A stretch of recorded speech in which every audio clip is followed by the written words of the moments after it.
So we continue today with this brief introduction to measure theory. All right. So what do we know by now? Again, we know. So we got some semi-ring, right? We constructed this semi-ring. Then from here we got some ring, right? And we care about the following ring, R of S. R of S is the minimal ring containing S, right? So we call this semi-ring S. So we have S, we have R of S. Then we know that if this ring has some universal set, then we call this ring an algebra, right? So this is just a ring and some universal set, all right? Some universal set E that we call E. And then somehow, today we are going to get sigma algebra, right? So somehow from starting from a semi-ring, we are going to get the sigma algebra. And to do that, we need, I think this is, yeah, this is better. So to do that, we needed to define what the measure is. And we know that a measure is just a function, right? A measure like this, which we can denote like this. This is just a function from any set to the set of the real numbers, right? And we know that a measure has to be additive, but there are some important measures that we call sigma additive, right? So a measure M has to be sigma additive. So it means that if we have a countable union of, no, if we have a countable family of sets, then the measure of the union, of the countable union of this set is just the sum of the measure of each of these sets, right? So if we know that A is just the countable union from 1 to infinite of AI, right? Then, and we know that AI and AJ, sorry, AI and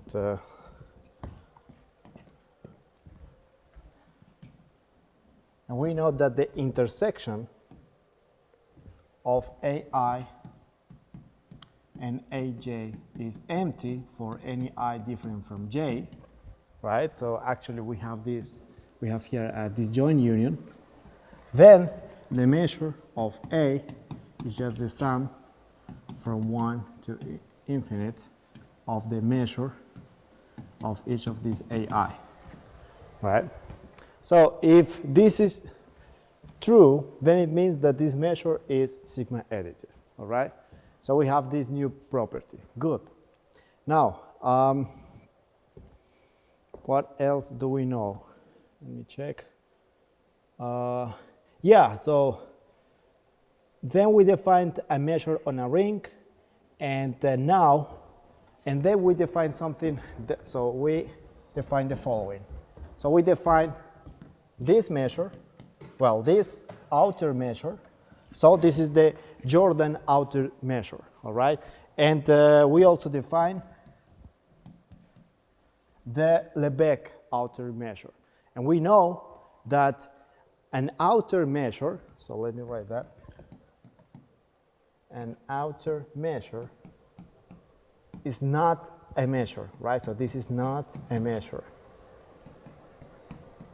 The same way that an ex-girlfriend is not your girlfriend, right? So don't forget that an outer measure is not a measure. Why? Because we don't have the property of being additive. So a measure has to be additive to be a measure. And this outer measure, both, so the Lebesgue measure and the Jordan outer measure is not additive. So this is the reason why they are not a measure actually, okay? And then we concluded saying that the Jordan outer measure of the set of all the rational numbers from 0 to 1 is 1. and the Lebesgue outer measure of this set is 0, right? And that's because when we define the Jordan outer measure, we define a finite covering, right? So here we have a finite covering. And here we have an infinite covering.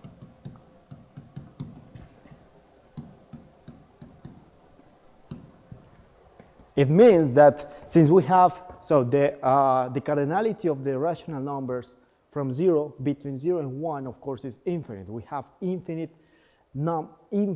rational numbers between 0 and 1. So if we have an infinite covering, so we can cover each of these numbers, and the measure of each set covering each number is 0. So the sum is going to give us 0. That's why the outer Lebesgue measure is going to be 0, all right? And that's it. So this is all we know by now. And this is all that you have to know in your exam at least, right? So these key questions. So I'm not going to ask you many, well, I actually don't know what I'm going to ask you, but so you have to understand the idea of all of this. Why do we need a semi-ring, a ring? How do we get an algebra from that? And how then we are going to get this sigma algebra using an algebra and using the measure, all right? All right, like this. Good. Now, what do we need to do today? So first of all, so we need to define two properties. Let me see if we need that. Yeah, so the first thing, so I'm going to call it just like a point. So this is not a theorem, this is not a lemma, this is not anything, just something, some remark, all right? Because we are not proving anything, so it's not good to write lemma or something. So look, the outer Lebesgue measure of a set A, right? So we know that A is a subset of E. So we have so what do we have? We have a semi-ring, right? With universal set E. So we have a semi-ring and we have a set E which contains all the elements of this semi-ring, okay? So we have this, and we also have some measure M, which is sigma additive. Hello. So we have this measure M, which is sigma additive. And now we can take any set A from E. So be careful that A doesn't have to be an element. So A is not necessarily an element from S, all right? So A can be any subset of E, right? So we have E, and E contains all the possible elements of S, right? But there are some subsets of E which are not elements of S, and we can take that, right? So we can take that A. Okay, so this A, for example, is not an element of A. So we define this for every possible subset of A. Now, by definition, we know that the outer Lebesgue measure is just the infimum over all the possible coverings, A1, A2. So we have a countable covering here, and we know that each of these are elements of S, and we know that A is a subset of the countable union of these sets, right? So we take the infimum, and so the measure is going to be just the sum from the sum over let me, yeah, over, how to write it? Over all these I, like this, of the measure of AI. Okay? So, well, actually, yeah, 1 to infinity, like this. Okay? So we take, so we have A. This is A. this is A. And we want to find the measure, the outer Lebesgue measure. So all we gotta do is, for example, this is A1, this is A2, A3, I don't know, A4, and so on, right? So this is a covering of disjoint sets, and then we take the measure of this set plus the measure of this set plus the measure of this set and so on, and this is going to give us the outer measure, right? So we know that. But now I can state the following. Now look, we have, actually I can do it here. So what's the difference? I can actually state that this outer measure of A is going to be exactly the same, but well, actually here we don't have a disjoint union. We have just a union. We have a union of sets. So these sets can intersect each other. Can intersect or something like that, right? So, but I can say that this is equal to the infimum. Here we have A1, A2.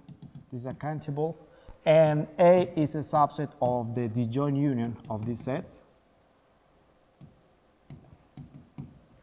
So it means that AI, the intersection of AI and AJ is empty if I and J are different. And then this is the sum from 1 to infinite of M of AI. All right, so what I'm saying here is that I can change this union by some disjoint union. All right, so that's the only difference. I state that, and this is true. We can prove it, but we're not going to. All right, what do we need that for? So, first of all,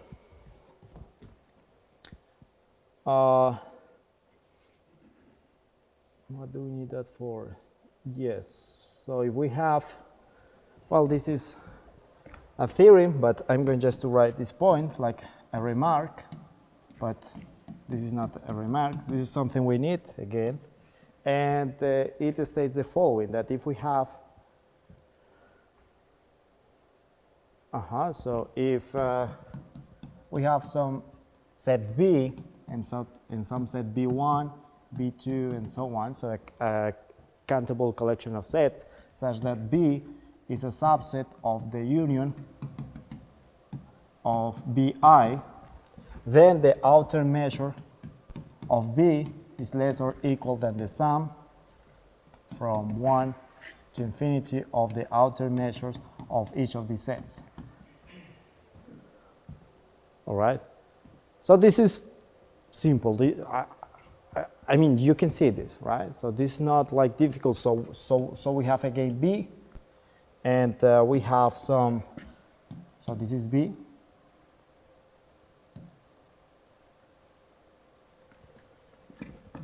Right here. So we have B, and we have a covering again. And of course, the sum of these measures is going to be greater or equal than the measure of B, all right? But why do we need this? We need it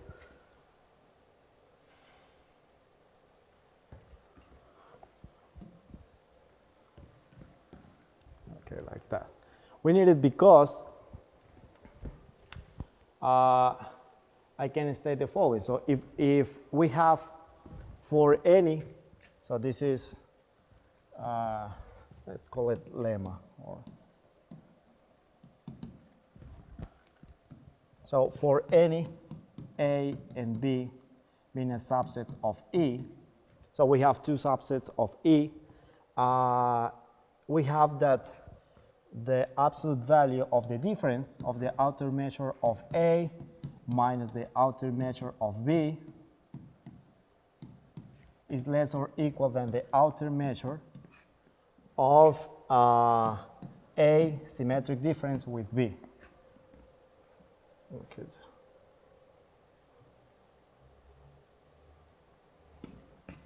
Can do this and symmetric difference with B. Okay, so we need this lemma. How do we prove this? How do we prove this? So let's prove it. All that we know is this. So we need this remark to prove this. How do you think we can prove that? Look. So the application of this formula, m star b, is basically, as you said, the big circle b and the four circles around it. Yeah. So look, we can say that A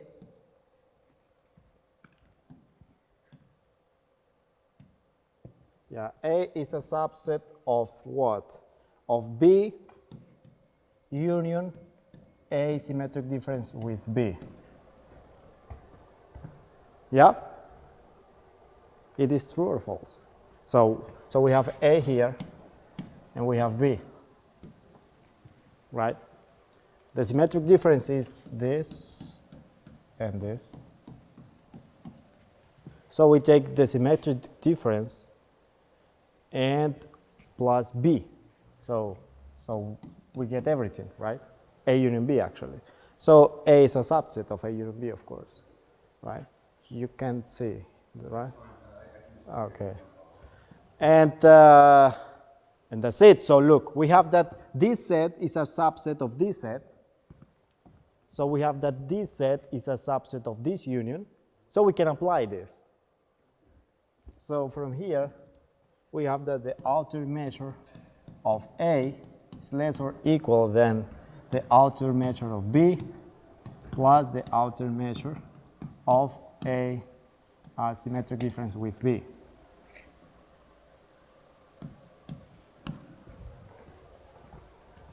Right, and that's it. So all we have to do is to take this to this side, right, and we obtain this inequality. All right?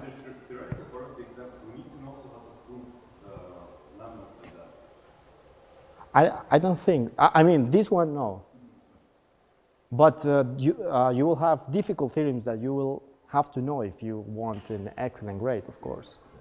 Yeah. So why do we need all that? I mean, this is just some facts, and why do we need all of that, of course? Well, because let's define what a measurable set is.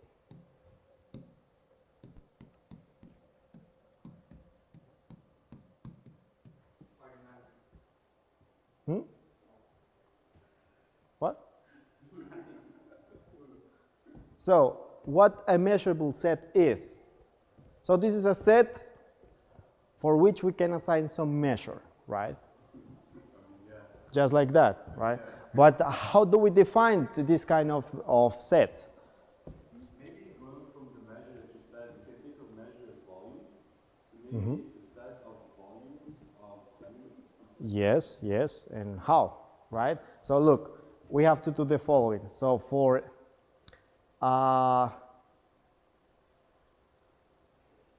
so we have a ring, right? So we have this ring. And here we know all the sets. All the elements from here, we know them, right? But we know that if we have this and also some universal set, then this is an algebra, right? The question, the plus and the circle, is it an XOR operator? No, it means that we have this and this. This is just like some way of writing that. Anything algebraic here, right? C++ means like an XOR list. Yeah, no. Just we have some ring with, I mean, I can write with here. Yeah, just to be clear, with E, with this universal set. So look, it's like having E here. This is E.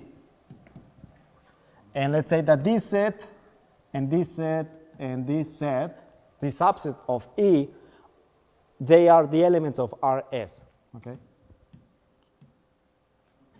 And we take these three elements, these three sets, and E, and we got an algebra. But this is not a sigma algebra. So we need for example, this set and this set. And that's what we are doing here. We are finding how to get these two sets, right? So we have to do the following. Let me just check how to write it. Yeah, so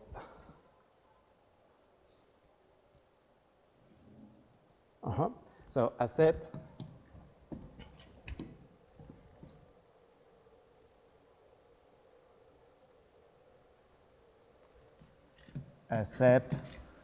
A is called measurable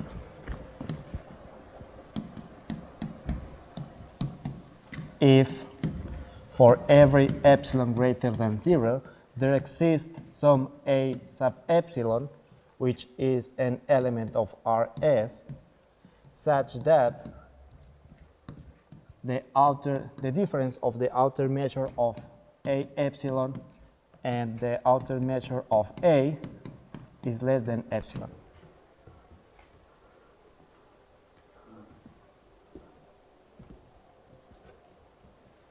Sorry, let me just second. Not like this, but like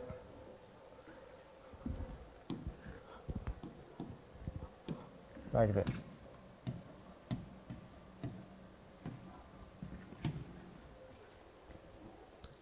So we have again this universal set E, and we have some subsets of E, and all of it together give us an algebra. And now there are some other subsets of E for which this condition holds. So the difference of the measure of them are very small. For example, this, so this is A1 and this is A2. A1 is not an element of Rs, right? But the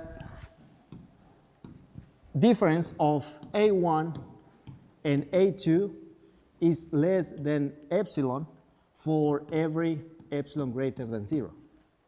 Then it means that A1 is called a measurable set. Measurable set, it's called measurable. You see it? So now we have some other sets. Because of this, for every set A that this condition is true, then we call this set measurable. Of course, all the sets from Rs are measurable, right? So if we take, for example, A1, A2, right? So we say that A2 is an element of Rs. What element should we take for obtaining this? Just A2 again, because A2 is an element of Rs. So the outer measure, of course, of A2 symmetric difference with A2 is, well, is 0, right? So A2, all the elements of the ring also are elements also are measurable sets. And then the set of all the measurable sets is, well, let's call it, so let M be the set of all measurable sets. All right? So what does it mean? It means that R of S is actually a subset of M, right? Because all the elements of a ring, of this ring, are measurable. But we have some other sets which are not part of the ring, but they are measurable, right? I'm a bit confused about the epsilon part there. So I understand that basically A1, A2, and 3 are all part of Rs, right? And then the orange parts are A1 is not part of Rs. Yes. So the epsilon is basically the measure of the symmetric difference of A1 and A2. This is Yes. what we call the epsilon. Yeah. So this is a number, a real number, right? So this is for every real number greater than 0. So it means that the difference is very small. But I can't imagine how can we, I guess this problem is like this part is like I can't imagine how can we measure the measure of A1 symmetric A2. I'm a bit confused on that part. Well, that's why we need this. How we can get this? Kind of, yeah. Well, look.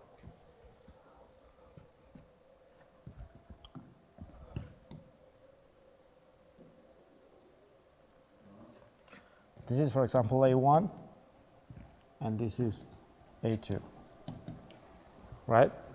So we got some area, some volume for A1 and some volume for A2. But we can see that the difference. So we care about this measure. Yes.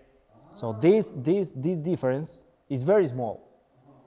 And if this difference is so small, is small, I mean, is less than any possible number, then we can approximate somehow this and this. I mean, their measures are very close.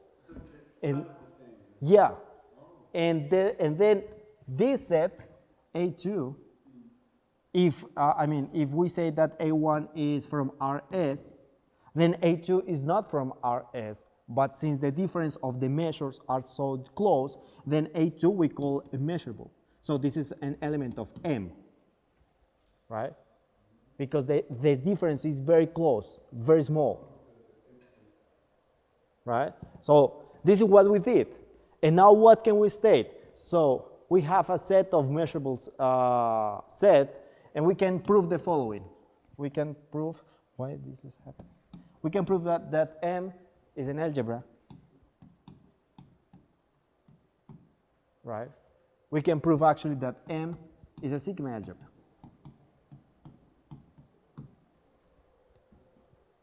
So that's it. This is the way that we got the sigma algebra. This is what we wanted to do since the beginning, to obtain a sigma algebra. That's why we needed to define what the measure is,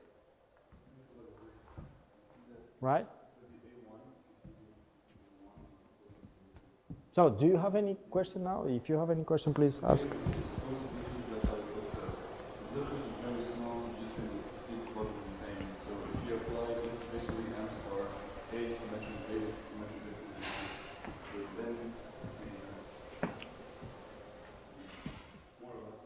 So do you get the idea? Yes, sir. Yeah? All right, so look, so now what we wanted to do again, so we have S, which is a semi-ring, then we got the ring R of S, then from here we get an algebra, right? And now we get a sigma algebra M. So this set M is a sigma algebra. Of course, we need to prove that, we're not going to do it, but M is a sigma algebra. And we did it approximating the difference of the measures, of the outer measures, right? What else can we do here? Well, let's just, right? So this outer measure, right, that we've been talking about, if we restrict this outer measure just for M, let me write like that. If we restrict, I don't know if this is the best word to use here, restrict, I mean, if we just use this outer measure on M, on the elements of M, right? So this is, I don't know, M, so we have this, and this. These are the elements of M. Let's apply this measure just for these elements. This outer measure, right? Don't forget, this is the outer Lebesgue measure. If we applied it just to these elements, then this is a measure. Then this is a measure. Right? Because this is not a measure. But if we apply it only to M, then this becomes a measure. Okay? And actually, we will call this measure the Lebesgue measure.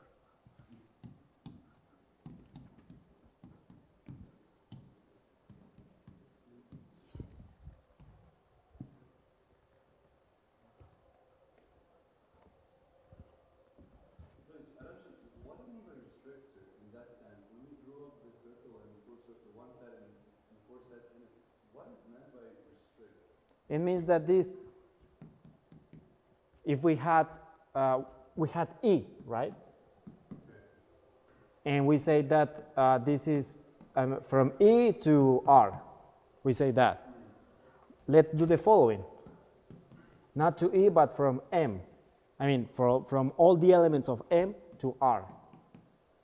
We are just applying this measure over the elements of M. And then this function, which here, this is not a measure, but here it becomes a measure. Why? Because the property of the additive property holds in this case. And moreover, this measure is sigma additive.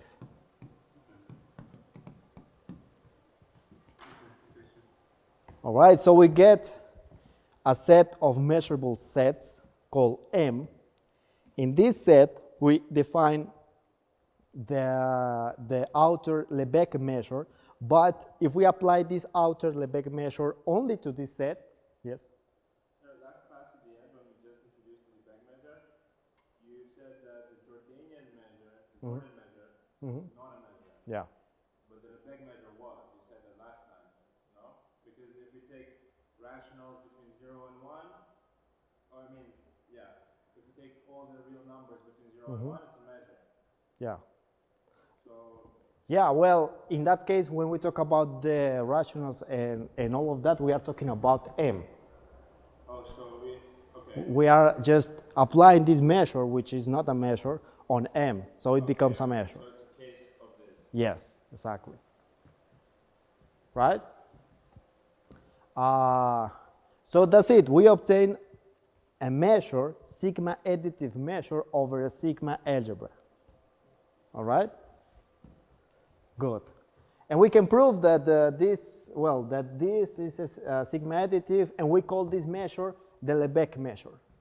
All right? This is not the same Lebesgue measure that you had in calculus. This is a different one.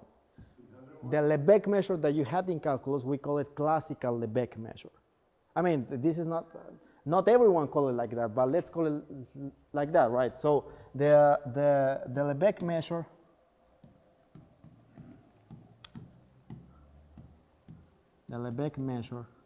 from calculus is called the classical Lebesgue measure, right?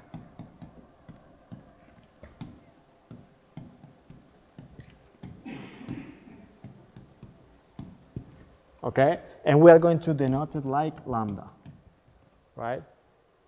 So lambda is the classical Lebesgue measure that you know from calculus, and we know that the classical Lebesgue measure of an interval a and b is what? Is b minus a, right? So the classical Lebesgue measure is just one of the possible measures that we can get. So there are two different definitions for the Lebesgue measure. So we have the classical Lebesgue measure that you use in calculus, right, when you want to define the integral and so on. And there's the Lebesgue measure from measure theory, which is the extension of a measure over a set of measurable sets, something like that. I know it's a bit confusing, but you'll get it. And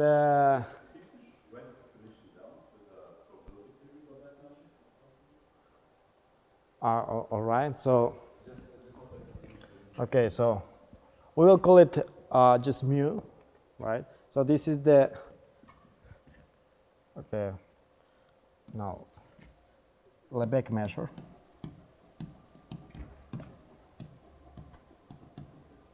This is like the extension of M, right, from S over capital M. Something like that. This is not the definition. This is like, yeah, the way. So you take, again, we had the semi-ring with the sigma additive measure M, and from there we go up to the ring, up to the algebra, now to the sigma algebra, and in the sigma algebra M, we got this Lebesgue measure, right? So M and the Lebesgue measure are exactly the same if we are talking about S. Sorry.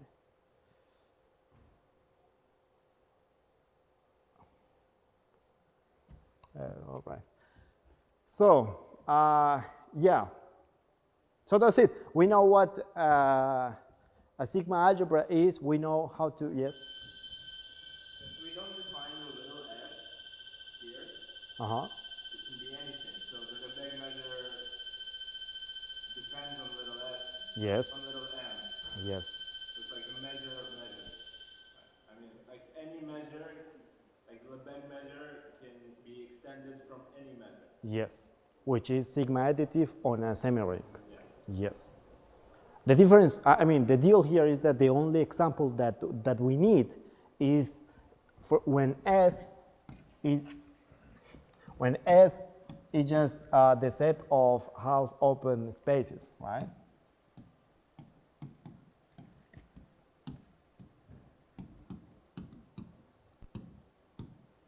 Sorry, like this and here. This is the case that we care about, the only one, the only semi-ring that we care about. This is not the only one, but this is the only good one that we have. So this is what we need for our course, basically. Yes, and for analysis as well, right? For the integral and so on. So first thing, do you have any questions? I mean, is this so complex or? Yes. Why do we need this? Yeah. Is there homework on Homework. I mean, you have every class you have homework. Yes, but our homework is like practical problems. I hear that like problems which we can solve based on all these things. Yeah, you had a couple for today, actually. No? Yeah.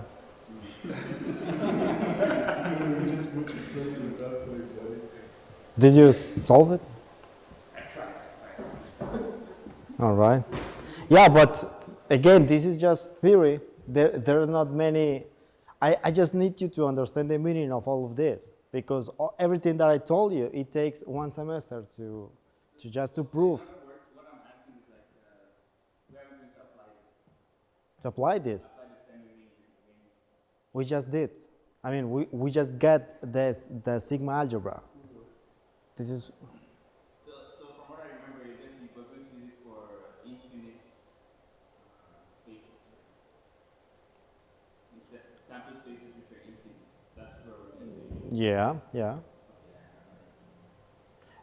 You will see. Look, in most cases, in probability theory course, you don't get to know all of this because, well, most of you have only one semester to study probability theory, but we have 1 year.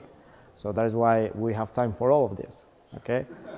Because you already know the basics of probability theory. So today I will start with the probability distribution and the probability density function, the CDF and so on, right? But I'm not going to talk about what a binomial distribution is, geometric distribution, because you already know all of that. So we will go really fast with all of that. Suppose everybody here doesn't know or studying computer science. What like field or what like I don't know application can it be used in software or computer science? What? Machine learning, everything in machine learning is just statistics, right? So after this course, you will have statistics, right? So what's the difference? So look, now we have this. So we have some probability space, and we know everything about this, and from here we get some information. We get the expected value, we get the variance, we get all of that, right? In statistics, you have, I don't know, let's call it data, right? You have a lot of data. So you have vectors of information, millions and millions of data. And from here, you need to get this. So you need to get from this data, you need to get the rules, right? Huh? The rules. I mean, these rules, this probability space, you need to get, if you have some numbers here, you need to get the distribution of this, right? And what is the expected value and all of that. So, and this is what you do in machine learning, deep learning, and so on. You have a lot of data and you have to do something with that, right? This is where most of probability theories apply to computer science. In computer science, yes, of course. And not only because there are many, well, this is mathematics, I think, yeah. So there are many things, algorithms, right? So we have an algorithm, and what you want to do always is to get this algorithm better, right? Like faster and faster and faster. How do you prove that some algorithm is faster than the other? You can use probability. You can find the probability, the expected time that it will take for using this algorithm to compute something, and the expected time for using this one, using the other algorithm. And in that way, you can get that this is faster than this one, and so on. So there are many different applications for this. And not only in computer science, but in biology, there are many different applications, right? A lot of them. I don't know which ones, really. I didn't do well in biology in high school. So. Yeah, there's a master's degree on biomedicine here, and I teach probability theory for a year also. It means that they really need probability theory. I don't know where can you apply. Of course, I'm not teaching them all of this, right? I'm teaching them everything that you know from previous semester. But I think basic probability is like a needed thing for everybody to know. Yeah, of course.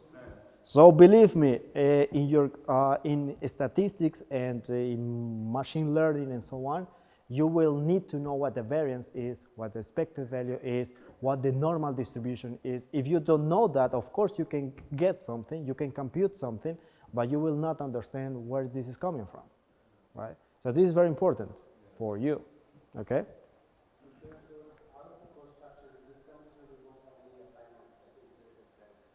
Yeah. So for the final theoretical exam, will we have like one question we do at home and one you ask us? The same structure as we had last semester? I don't know. Same at least one. I will have to decide that because So you think I we'll don't. make the assignments from us? Can we? Yeah, no, we can have assignments because this is the hard more assignments. Because hard semester. Yeah. We work to nurse. Study probability for one semester, we're studying for 1 year. Then we read. Yeah, sir, it's very difficult. Is it possible to at least a bit nicer? I don't know. I don't know because, I mean, assignments is something that is not very usual here in MIPT. So we're special students. Yeah, but it cost only 1 or 2 points from 10.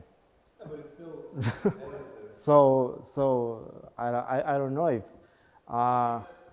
Look, what's the problem? What's the real problem here? Is that when we had assignments, most of you did and solved everything, right? You did it by yourself or you copied, it doesn't matter, right? It's okay for me. I didn't ask you to do it by yourself, right? But when in the oral test, I asked you very elementary things and you didn't know that. And I told you, okay, you have 3 out of 10 or 4 out of 10. You were really angry because you did the assignments, right? And you say, I solved the assignments. Why do I have 3 out of 10, right? And yeah, but what I told you was the assignments is something like just a practice that you need. It doesn't mean that, right? So that was the problem actually, and that's why I decided not to do assignments again, because this is something that you take to show me that you know a lot of things. You know? That's why we got problems with that. I agree with you on the assignments part. So maybe the theoretical test itself, maybe it's possible to divide it into 2 questions. At least it will be 2 questions, of course. but yes. At least one we get to prepare. Yeah. I think why not? But the difficult one. But the difficult. There's an idea. Some people in our class once made diplomas. He was a history. Well, you need to work hard for that. Yeah, I mean, look, I understand that you want excellent marks. I wanted excellent marks by myself, but if you want excellent marks, you have to just study everything that you have. I mean, you don't have that much subjects, as far as I know. So, yeah. Okay. So,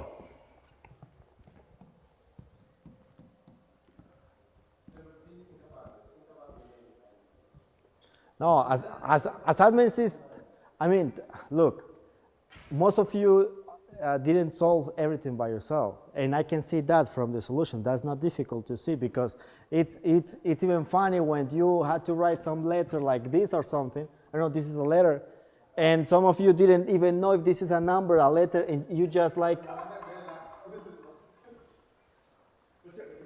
for the assignments we only get 1 point, like not as we last time we get like lots of points. So this semester those students are done. Those students are done. And that's not the only problem. I mean, many things. It was, I don't remember if it was your, a different group, but you had to prove something, right? But the people, the first person who solved it, he didn't finish the solution here, right? He writes something here, and then he started in the next page, right? But you didn't get, I mean, I'm not saying you, I mean, the person who copied, that the equation here was the same equation. So he wrote like there were different things, and then it didn't make sense at all, you know. So if you are going to copy, at least try to understand what you are copying, you know. I mean, it's not hard. So no, assignments is.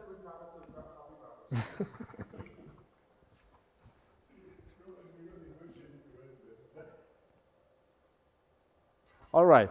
So look, what do I wanted? I just forgot again. So we have these measures. So there are different measures. I think I'm not going to talk about that right now. Yeah. So look, first of all, so we say that this measure, any measure goes from this set X to the set of the real numbers, right? But this doesn't include infinite, right? So this is not plus infinite or minus infinite. So the measure cannot be equal to infinite by now, right? But we can define, so this is X, right? We can define something called sigma infinite, sorry, sigma finite measure.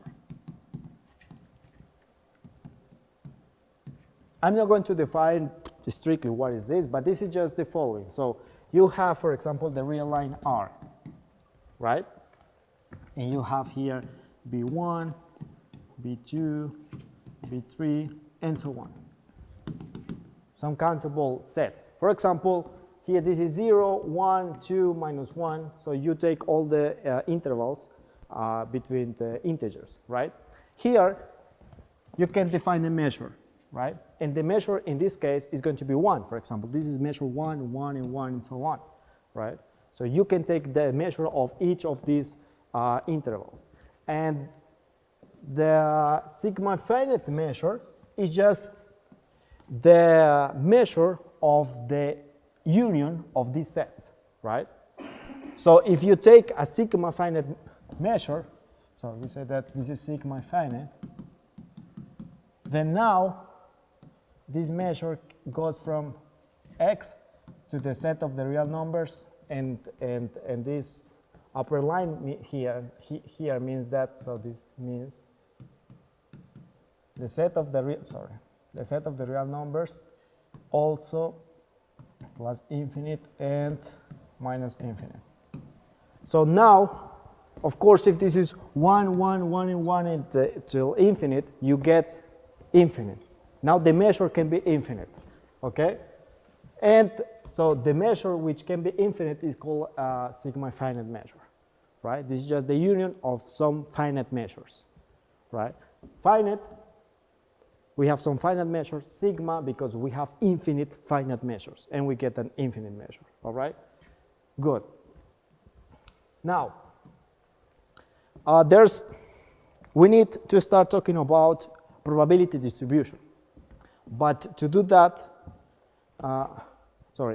before that, two things.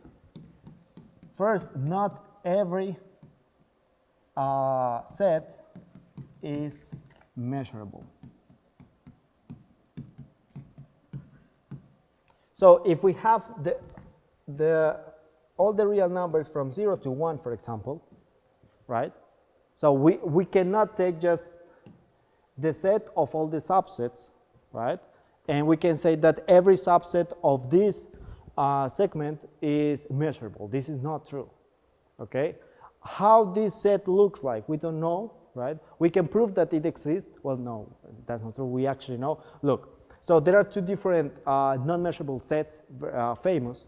That the first one is the Vitali set. No, just this one, the Vitali set.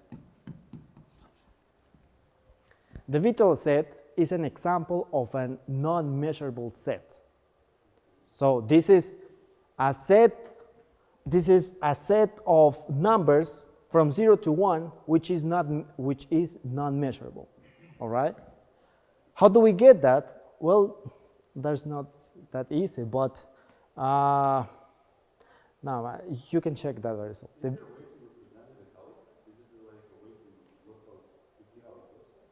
Yeah, look. Take any number from here. I don't know. No, let's say that this is 4, right? And take pi, right? Now take all the numbers such that the difference with pi is rational. So all these numbers, some numbers, the difference with pi is rational. Right? Now take a different number which is not included here, and how this called? This is called a class. Sorry, I forgot. You know this from logic. Equivalence class, right? Equivalence class. Do you remember what is that? Well, Professor Dashkov says something like this. This is, we have a set, right? And for example, we have students, all the students, and we have different students. We can divide these students into countries, right? So I don't know, some country here, Egypt or something, right? So this is an equivalence class. So all the students which are from Egypt are the same because they are from Egypt. So this is an equivalence class, right? You remember that. So here we have an equivalence class, because all the numbers such that the difference with pi is rational. This is an equivalence class. And now we take another number, I don't know, other irrational number, right? Let's call it I or something. And we take the equivalence class of this number, right? And we do that for all the possible, I mean, in such a way that we get all the real numbers from 0 to 4. The set of all these numbers is non-measurable. How to prove it? I'm not going to prove it, but this is not measurable. And this is called the Vitali set. But we measured from 0 to 4, so in some sense it is measurable. No, it's not. It's not because it's not additive. So you have the measure of each of these classes. The measure is going to be 0. You sum up the measure of all of this, gives you 0. But in all of these sets, you obtain the numbers from 0 to 4. So it should give you 4. So it means that it's not additive. So this is not a measure. Something like that. Everything between 0 and 4, we're not going to get 4. Yes. All right? Good. So not every set is measurable. And for example, we have the Vitali set. Okay? On YouTube, you can find very cool videos about this, how this set is defined. All right? Now, there's something called, that maybe you know, okay, the Cantor set. Do you know what the Cantor set is? What is that? Huh? You know?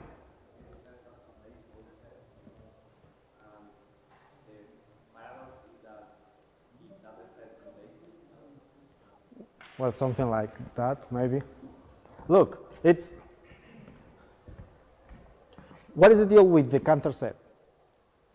You take all the real numbers from 0 to 1, and you are going to get a set of numbers, a subset from here, which is uncountable. So a lot of numbers, And these numbers, so if we take the set, this is an uncountable set.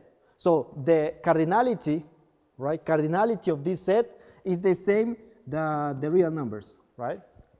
You know that, for example, that all the real numbers from 0 to 1 is equivalent to R.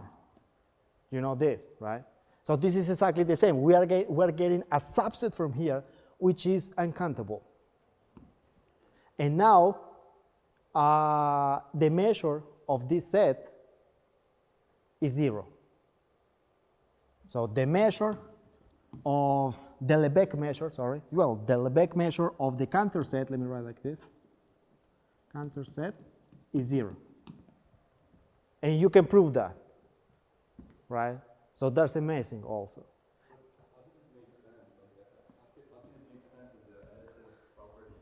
I will send you a video on that because this is really cool actually, okay? And so look, we have, this is a measurable set, this is measurable, but the measure is 0, right? I mean, how is that possible? Because we have this. So, and the measure is 0. So here we are not talking about measure theory anymore, this is more like mathematical logic and so on, right?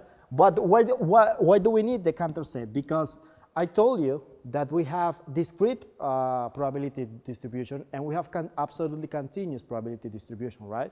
But there's actually a third one, and we call the singular probability distribution. And the singular probability distribution, an example of that is using the Cantor set, right? We are not going to talk about that. I'm just giving you like the idea.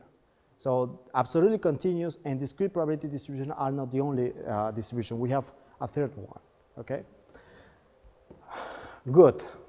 So I told you that not every set is measurable, and there's this special set, the Cantor set, which is such that the measure is 0. Okay. Now what? Let me check what else doing. Yeah, and finally, and this is like the final remark on measure theory. So we finish with this, and we finish with measure theory somehow. This is a theorem. This is called the Kara-Theodori extension theorem.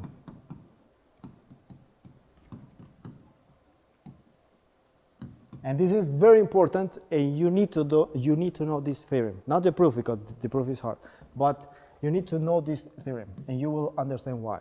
So, Kara-Theodori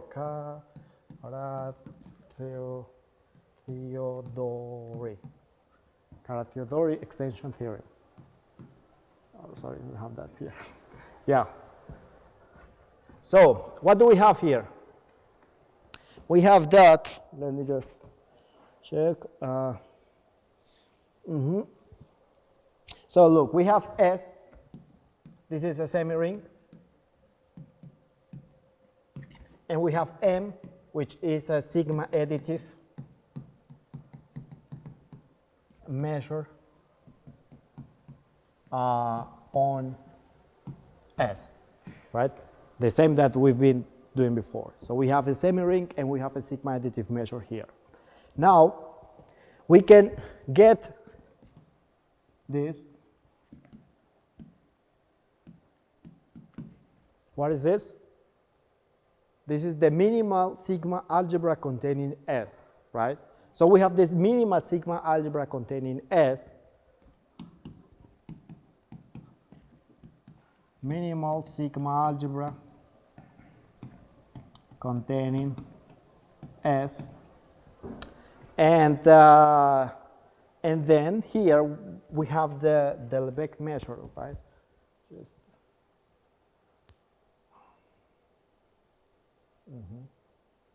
yeah, no.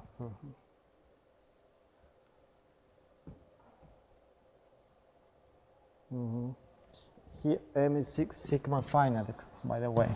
Sorry. So it can be infinite, sigma finite. We have that, and then we state that there exists a unique measure on the sigma algebra such that the measure of A is equal to the measure of A. So the measure and mu, this is the measure over the sigma algebra. So we get that the measure of the sigma algebra over every set A, where A is an element of S, is equal to the measure of A, so that this measure, that this is unique. I know this is confusing, so let me just, how to explain this. Look, we have S and we have M, semi-ring and measure. From here, we get this. We have the minimal sigma algebra containing S, and we got, and no, we didn't get it, and we have a measure here. So this is a measure over the sigma algebra. What are we saying? We are saying that for every element of S, there exists a unique function such that the measure of each of the elements of S, such that this is true. So there's a unique, so it's not possible that we have that and we have a different one. So there's a unique such that it's the extension of this M. Do you see it? Okay, how to explain that? Look, so we obtain a sigma algebra from a semi-ring, right? And also from this semi-ring, in this semi-ring we had a measure, M, this measure. Then every time that we got further and further, so that we have S, we have a semi-ring, we have a ring, we have an algebra, so on, we also have a new M, a new M, a new measure over each of these sets. And finally, we got to the sigma algebra. From here, we got to the sigma algebra. And here is defined some measure, this measure, right? And of course, all the elements of S are elements of the sigma algebra containing S, right? So all the elements from here, all the elements from here are also elements of this set. And the measure of each of these elements, for example, A, this measure A, using this measure has to be equal to this one. But there's only one. Only one such function, such measure over here. Only one. So it's not possible that from here we obtain two different, like 1 and 2. This is not possible. The U0 is the only one we can obtain. Such that this is true. Okay? So why do we need that? We need that because I'm going to tell you right now so that this is more or less clear. Look, we have this. We have the sample space, we have the sigma algebra, and we have the probability measure, right? When we have this, the probability measure, this is a function, right? From where to where? So this is a function from F to 0 and 1, right? So this is a function from the sigma algebra F to the real numbers from 0 to 1. Yes? So what if we have, instead of omega, we have all the real numbers. Instead of the sigma algebra, we have the Borel sigma algebra. and the probability measure, right? So imagine that. So again, this is the sigma algebra containing all the open sets.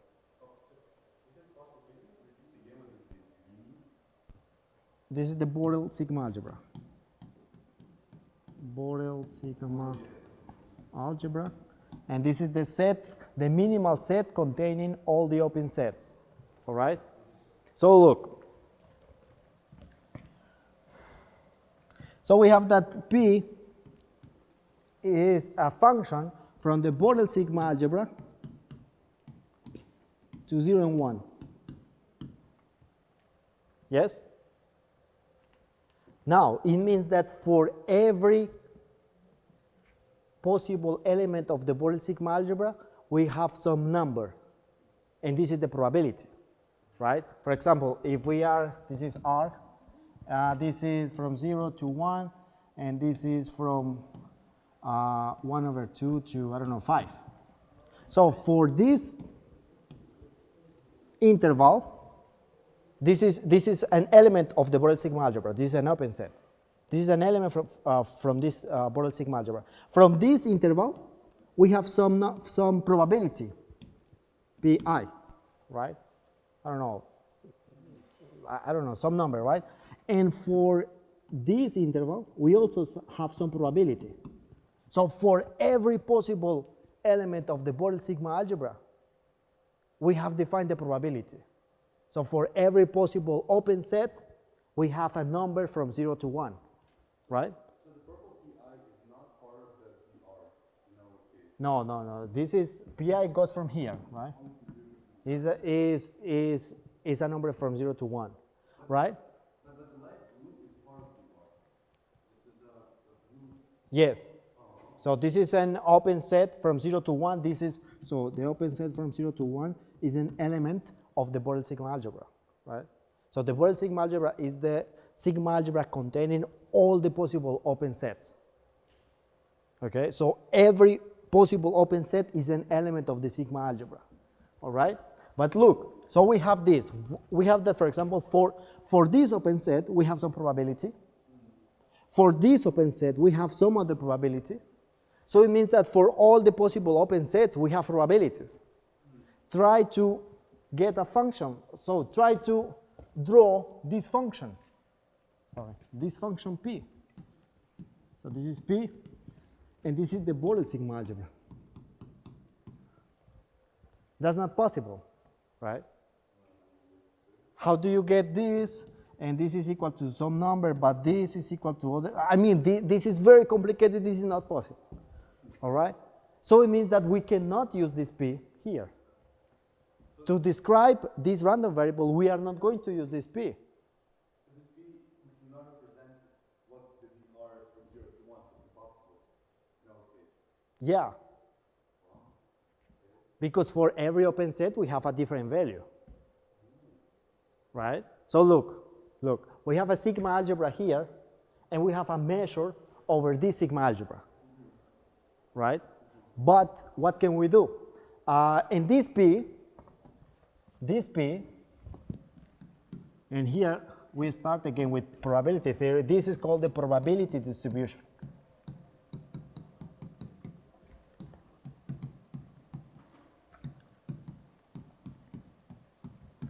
This is a probability distribution. So, this is a question for in the exam. Tell me what a probability distribution is. You have to tell me a probability distribution is any probability measure over this measurable space. So, a probability distribution is any probability measure over the measurable space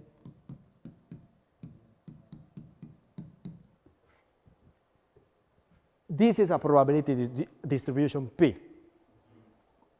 What probability distributions do we know? We know the binomial, the geometric, the Poisson, and so on. This is a probability distribution, right? Because By the way, here, probability measure, right? So what's the difference between measure and probability measure? A measure is a function from x to the real numbers, and a probability is a function from omega or from x to 0 and 1, right? So that's the difference. Now, so we have that this is a probability distribution. But we are not going to use probability distributions to describe this probability space. We are going to use something called the CDF, or the cumulative distribution function.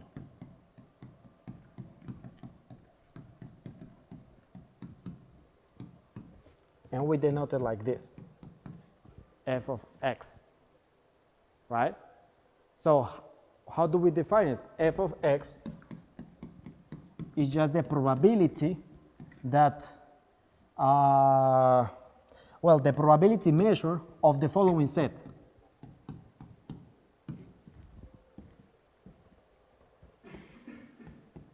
So, in other words, this is the probability that the number that we are talking about, the random variable, right? But we will talk about random variables a bit later, that the random variable is less or equal than x.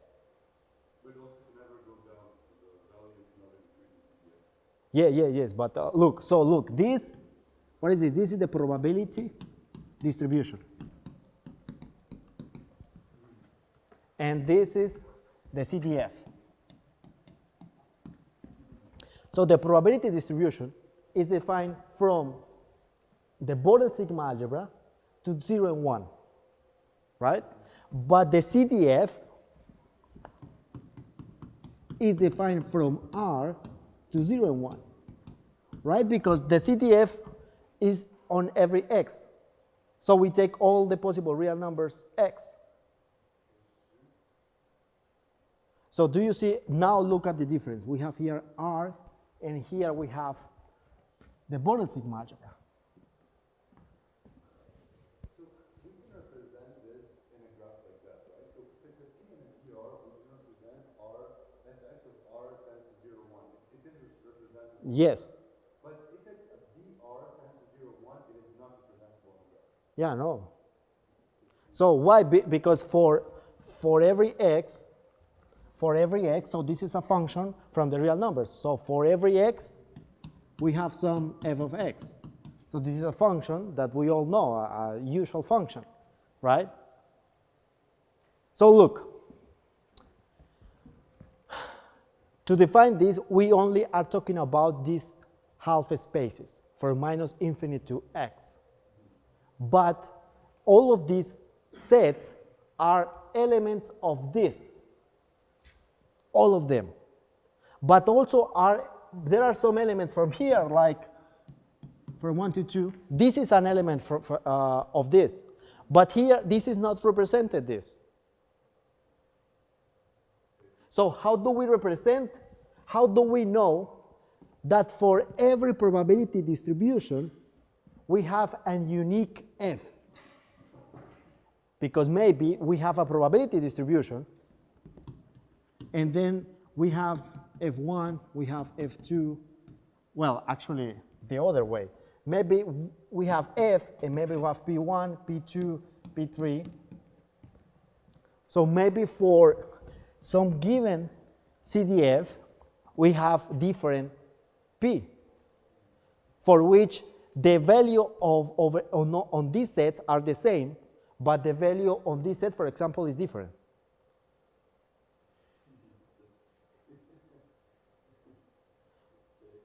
And now we can use the theorem, the Carathéodory's theorem, which says that for this f, which for this f, CDF, there exists a unique measure over a semi-ring. And let me remind you that this, the set of all of this, is a semi-ring. Carathéodory, so the one that we just proved, well, said, right? Using, so,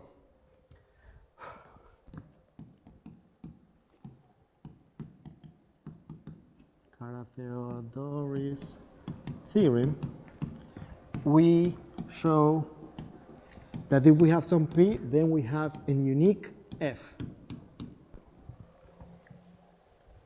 So for every probability distribution, there exists a unique CDF, and for every CDF, there exists a unique probability distribution.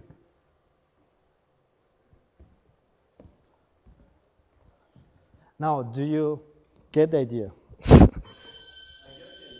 but it's still very new. There's like lots of material at the time, but it makes sense in a way. So please ask me questions because I know that you are not understanding too much about this. And you need to understand this because this is very important, this part. Sure. If it's possible, can you repeat the point? How is using Cathedral's theorem? I just want to understand again. When you after you put the CDF, you circle the P, right? Mm-hmm. You say we are using the cathedral. Cara Teodori. That his theorem we get that P. Can you please explain that for me? Yes, look. This F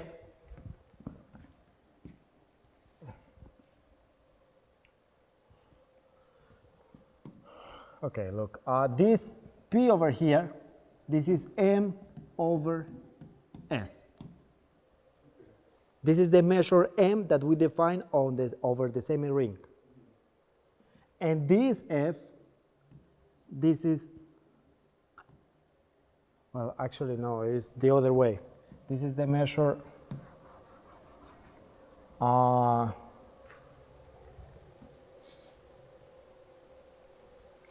this is the measure that we define over, no, yes, this is the measure mu over sigma of S. And this F is just the M over S. So we have M, and using that theorem, we get that there exists a unique M sub 0, right? And this is the same. So for this F, we have, oh, sorry. All right. Well, all right, okay. And for this F, for every F, we have, for every P, we have a unique, well, the other way? Well, both sides actually. For every F, we have a unique P. For every P, we have a unique F. So if we want to describe P, we don't need to describe P completely. We only need F. We can use the CDF to describe P, the probability distribution, right? We only need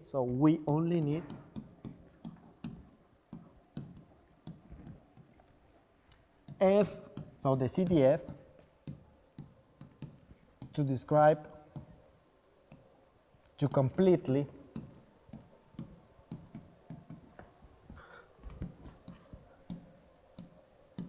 describe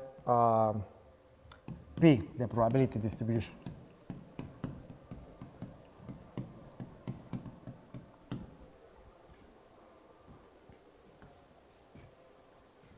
This is some advanced material, say.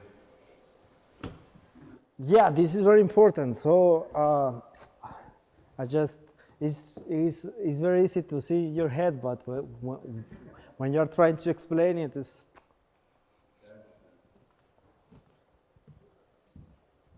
So do you get the idea? Yes, sir. I understand. Kind of. I'm gonna get it. I'm gonna rewatch the lectures.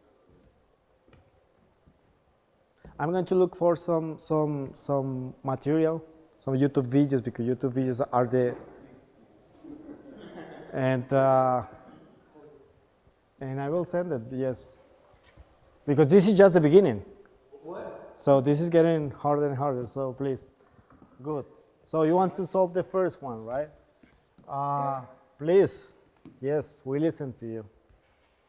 Okay, so the first problem says that we have a semi-ring F, Mm-hmm. and we have a measure over this semi-ring, and then we have the sets A and B. And also the set of the symmetric union between A and B. Difference, symmetric difference, right? The symmetric difference, yes, sorry. Mm-hmm. So, such that the measure of the symmetric difference is equal to 0. Mm-hmm. And we are asked to prove that the measure of A is equal to the measure of B.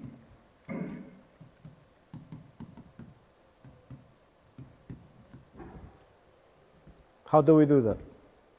Okay, so first we consider that we can express the set A as the disjunctive union between the symmetric difference of A and B.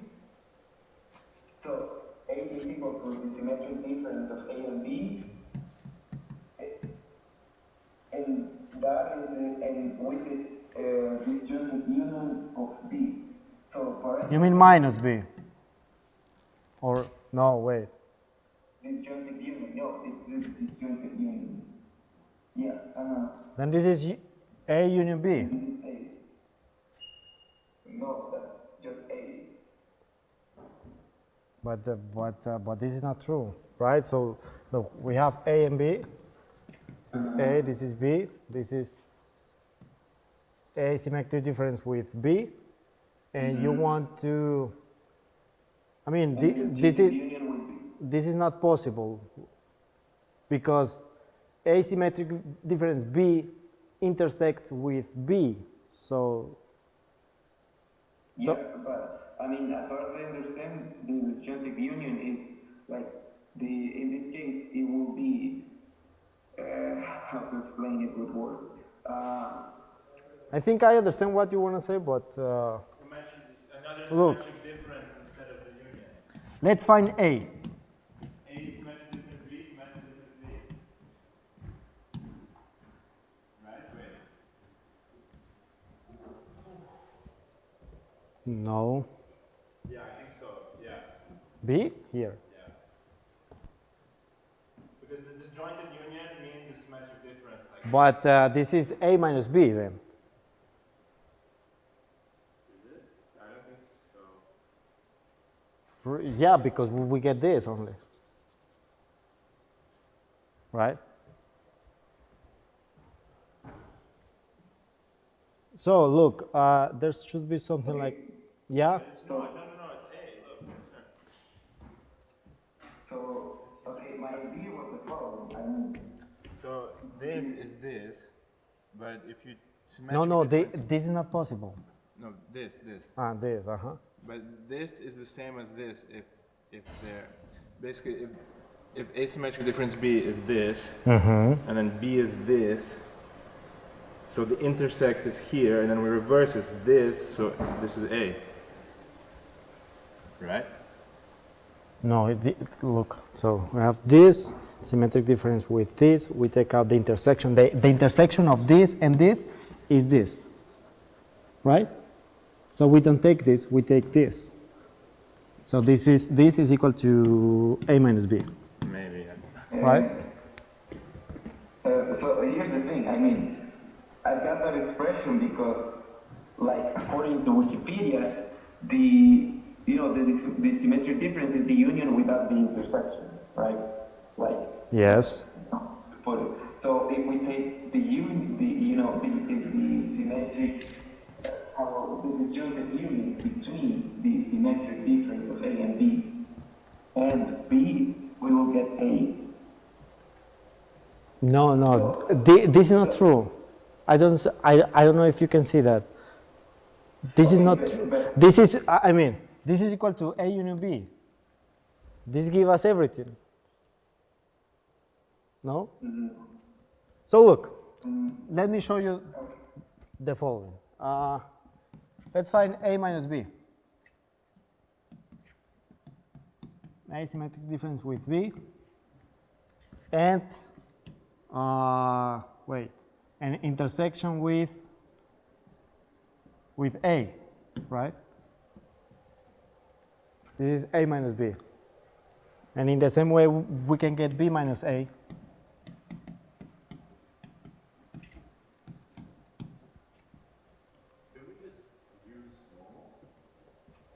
Normal what? Oh, no, never mind. It's that with intersection. Never mind. Okay, and so look, what do we know? We know that A and B are elements of S, and we know that the symmetric difference of A and B are elements of S. So it means that this is, so it means that this is an element of S and this is an element of S, right? Because the intersection of two elements of S are elements of S. Now let's find the measure of A minus B. No, wait. Let's find the measure of one, which we need to get. Uh-huh. What? No, sure. So from here we can get the measure already. So please.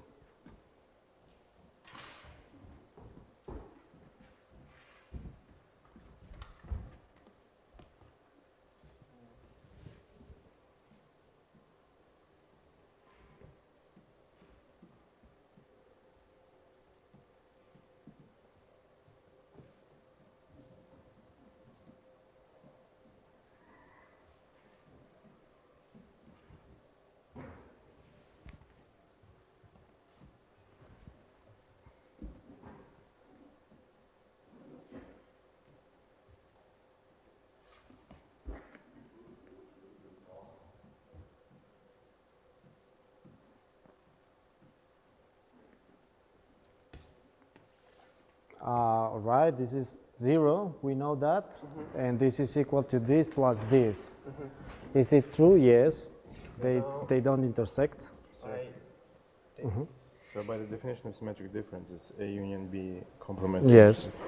So if we take A union B, so everything minus the middle, and union with B, so that's everything again. Yes.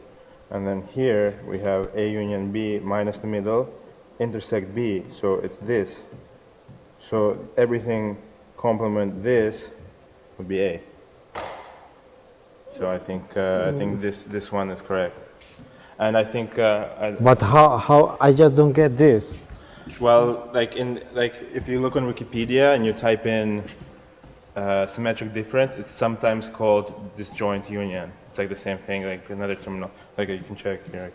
All Yeah, right. that's why I came with that because I get that this disjunctive union is also So symmetric difference.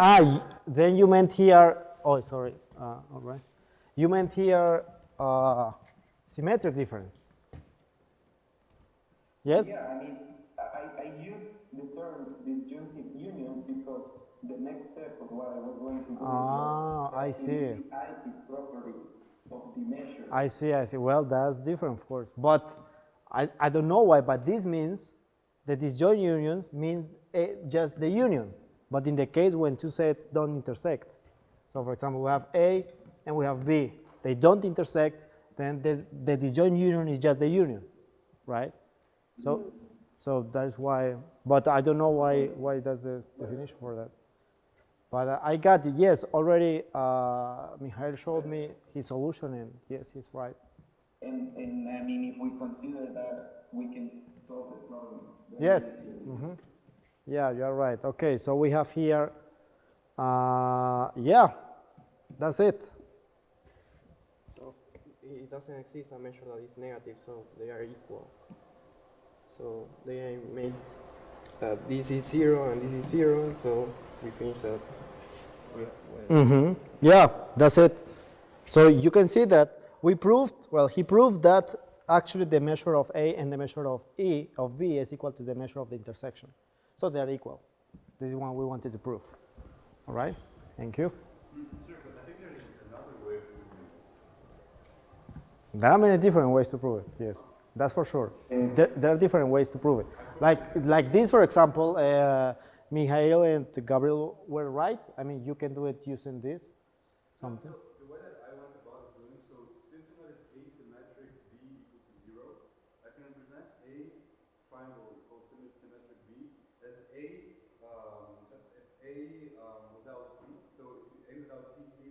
What is C? So C is the intersection of A, B. All right. Basically, addition of, let's say, the disjunctive union of B that C doesn't have. Mm-hmm. Yes. And from there, you can also, I think, derive, I'm not sure if the steps are right. Yeah, there are different ways to do it. The important thing is this, that this is 0, for example. You should get something like this, I think. I mean, you should get that the measure of A is equal to the measure of the intersection, that's for sure.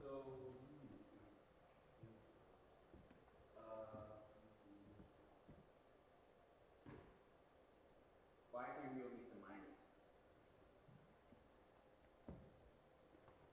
And the third one. Because I'm not sure how he did it here, but we cannot have minus. The measure is only positive, I mean non-negative. Yes, the measure is non-negative, so if I want to multiply by the negative, okay. So if you got minus, it means that something's wrong. That's not possible. All right? Good. Yeah, so there are many different ways, a shorter, difficult one. Now, the second one. Who did it?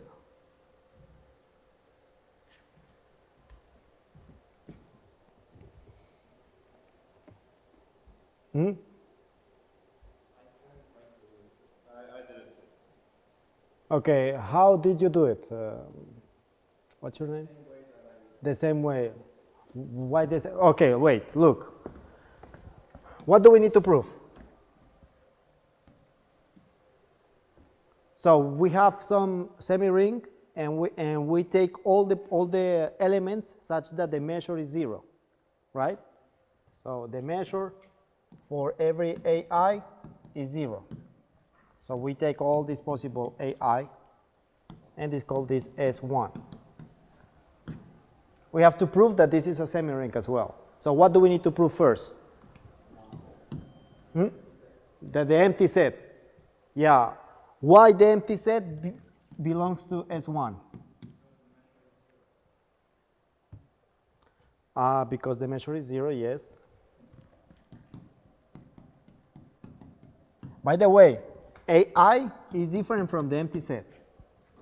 I mean, it can be the empty set, but not always. For example, if we are working on the area, on some area A, right?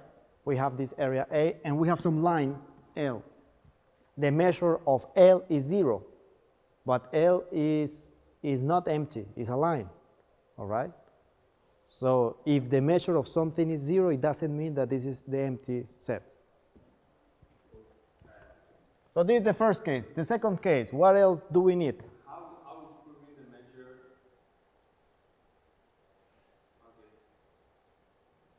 So if the measure is 0, it means that it is an element of S1, right? Now, the second condition that we need.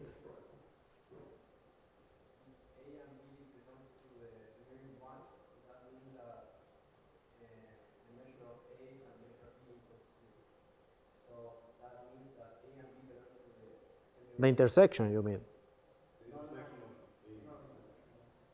Yeah. The second condition is the intersection, right?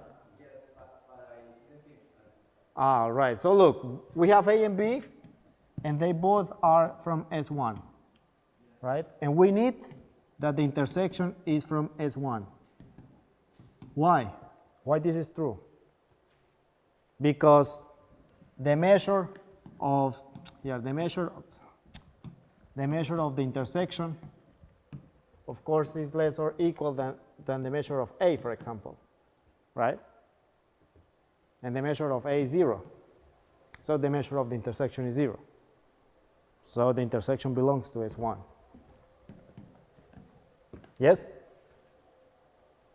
Yeah? Yeah, it's very simple. So you just have to use this. And finally, the last condition that we need is that if we have A and A1, right, and they belong to S1, such that A1 is a subset of A, then what? Yeah, so there exists some A2 and AN such that the union, yes, is just A. How do we prove that these elements are elements of S1? Again, the same thing, right? We know that the measure of A is 0. And the measure of each of these, so each of these AI are subsets of A. Then it means that the measure of each AI is less or equal than the measure of A, since the measure of A is 0, so it means that the measure of all of these is 0. So all of these elements are elements of S1. So we got that this is a ring.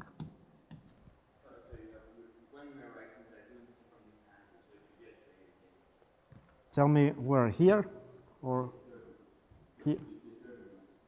Oh, okay.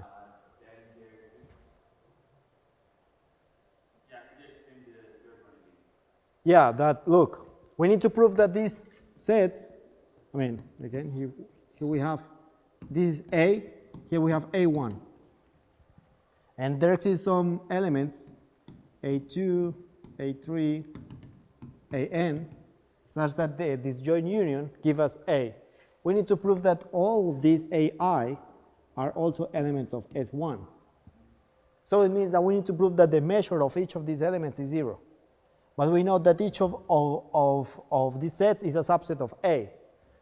Each of these sets is a subset of A. It means that the measure of each of these sets is less or equal than the measure of A. And we know that the measure of A is 0, so it means that the measure of AI is 0 as well. So that's it. So, you know, simple. Good. Now, you wanted to solve the next one, right? Please. Yeah, the third one you want to solve, right? Sure. I'm not sure if it's right. Well, let's see it. So, do anybody else solve it? Did anyone else solve it yet? No? All right. Right. Okay, so I think we can just. So as it was given, we need to find P that I think, I don't know what to call it, if I remember correctly, the part 5 working such that all of the system is working. Mm-hmm. So I'm going to label as C0. Wait just a second. Do everybody remember the statement of the problem? Yes? Okay, good. So since we're talking here about conditional probability, so all we can do is we can go to the definition of conditional probability. Mm-hmm. So it's going to be the probability of D5 happening, intersection of C0 over probability of C0 happening. Okay, let me just, C0, it means that the whole circuit works. Yes. Works. And D5 means that the element 5 works. The element, that's what we want to find out. Yes. Okay. Well, then, after going here, what I thought about is we can do the following operation. So if we do P of D5 intersection C0 over P C0 multiplied by something, maybe P.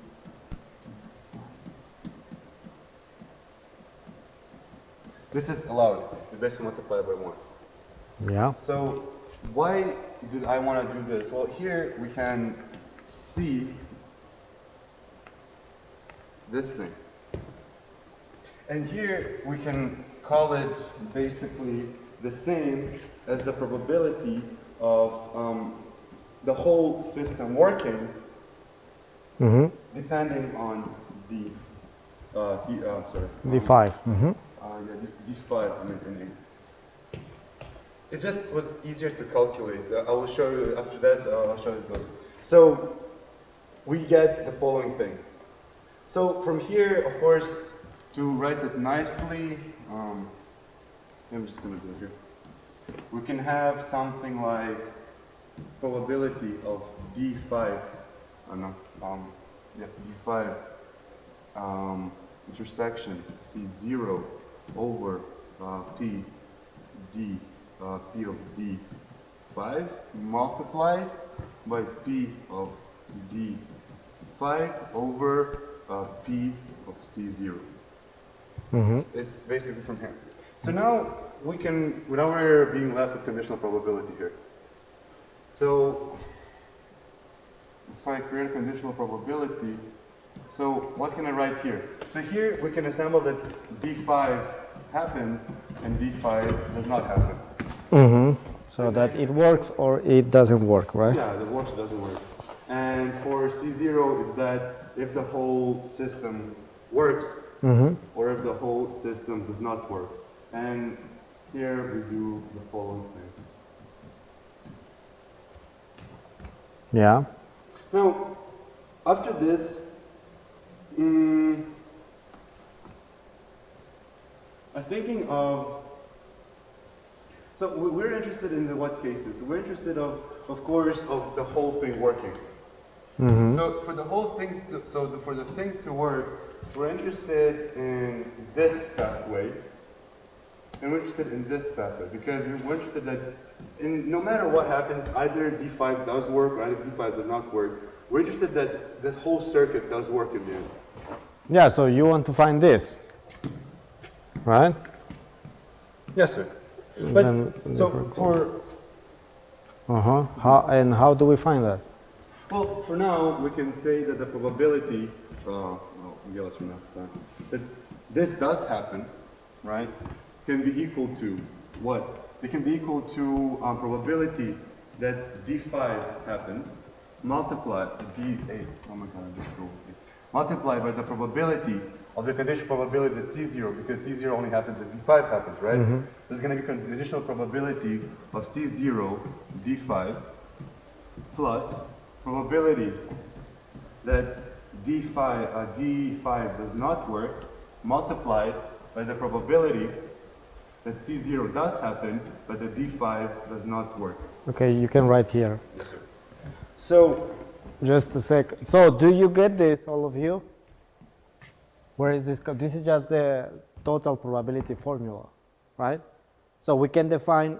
So there's an event C0. So the event that this works, and we can't. So this is like omega, right? And we can have two possible. So we can divide this set into two sets. When D5 or the complement of D5, right? So maybe 5 works, maybe it doesn't work, right? And then we can compute this probability using these two conditions, right? Total probability formula, just like that. Continue, please.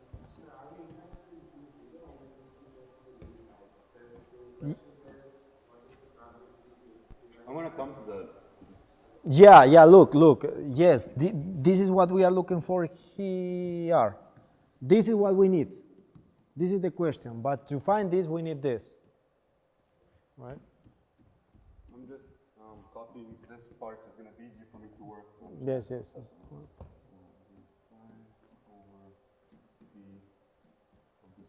Right? So we have this formula is derived from there. So now we have the C0, which we have right here, right? So why not try and substitute, I guess, and just see what's going to happen? Wait. What do you have there? C0 Where is that coming from? I don't see it. from right here. From here. Okay. Yes. So you are going to compute this probability of C0. Well, kinda. Yeah. Well, you need it for sure because we have it here. But you see, I think that so computing the P0 is a bit kind of difficult. I think there's a bit of a trick that we can use. Well, maybe. Let's see. You see, that's what I said. I'm not sure if it's the correct type of thing. So, in here, we can come up to,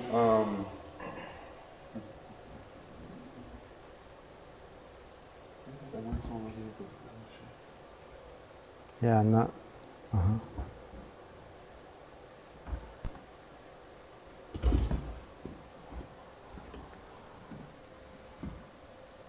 Yes.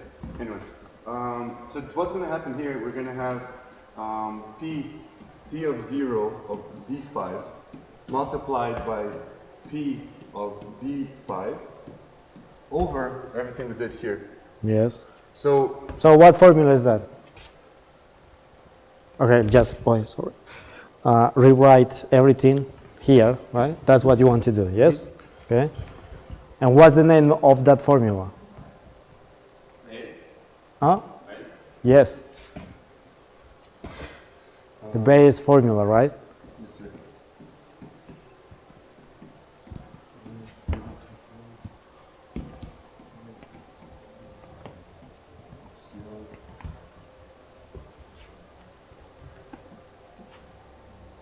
I know, I just don't get it. 5 Plus, D5 multiplied. well, the complement of D5. So it doesn't work. Right? So the complement here. Oh, yeah, sorry. We have right. D5 such that the probability of C0 does happen, but D5 does not happen. That's it. That's what we need to compute. So how do we compute that? Yes. So what we can see that first of all that this equals to this, right? Yes, yes, probability is the same. yes, yes. So what happens if what would happen if we divide it? By this? Okay. Right? So we can see that it's going to be 1 over 1 plus, of course, P such that D5 does not happen multiplied by P of the whole system working over D5 not working over this thing. So P C of 0 D5 multiplied P. There's no such thing as copy here as in an iPad. You can copy and put it in there. Yeah, I guess so. Yeah. So now if we go back to the, kind of say, the givens of the problem, as it said, so if let's say it was a system something like this, this, and then coming out of here. And it said this is the component, this component, this component, this component, this component, this component. So if I'm just have a picture here. So this is 1, this is 3, this is 2, 4, and 5. Right. So the probability, of course, of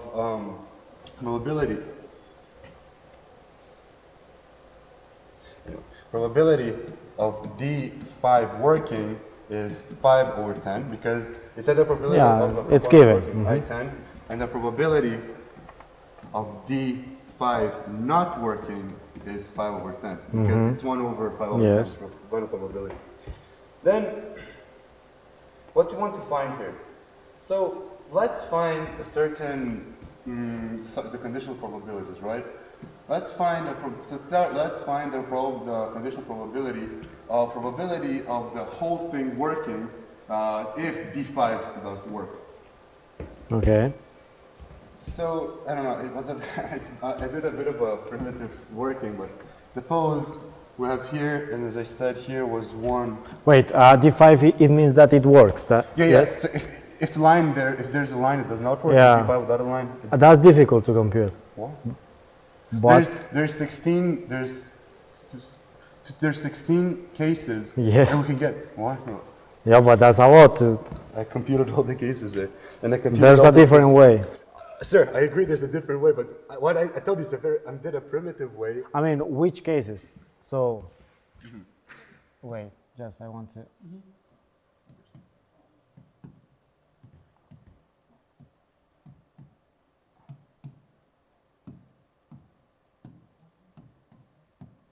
So, this works, right? Yeah. So D5 works, right? So what case can we take? We can take 1, 2. We can take 3, 4. We can take 1, 5, 4. But when you do this, there's a certain condition that you understand, and the condition is this system cannot work without having 1 and 3 and 2 and 4. This is Yes, This of course. is one of the conditions. So, but if you, if I. So you want to get the complement? Because you are telling me for which conditions this doesn't work, and here it works. Yeah, but what I want to do is I want to try to substitute them into here. That's what I was trying to do. Well, what I did is I basically took 1, 2, 3, and 4, and I looked at each singular case. Yeah, that's possible, but there's a lot of cases. All right. So 1, 2, 3, and 4. Yes, for example, There's 16 but cases there. they can be 1, 2, 3, 4, and 5.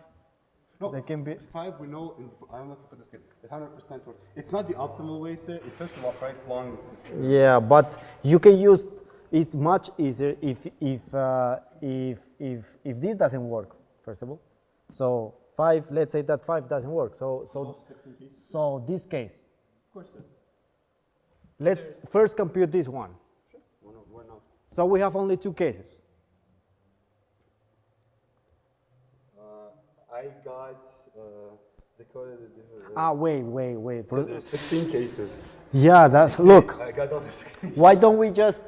So I understand what you want to do, but you have many cases. Why don't we just compute this without doing this? So let's compute this, and this is easy. Well, not easy, but yeah, this is easy. Look, what do we know? So we know this, we know this, we know this, right? So we need to find this and this. This is all that we need to find, right? I agree, sir. But we can, But that's very difficult. To find this, the only way that I found is to do it this way. That's why. yeah, that's because it's better if you find this actually. But Let's- this is very difficult. I No, look. How do you find this? So this is the same that you have here, but the difference is that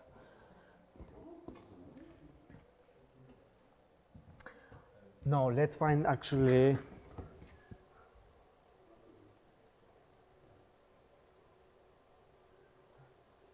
there's something weird here. See, wait, this is different.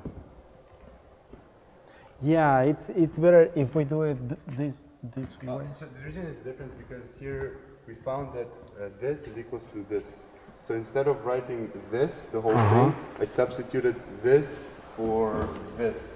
So this eliminates this, and PD5 or PC0 stays the multiple. Yeah, I see. It's a bit it's really complicated and also Yeah. calculations of what. All right, I can see what you did, and it's correct. It's long, but it's correct. Let me do it a different way, and it's gonna be faster, I think. So look, again, we need to find this.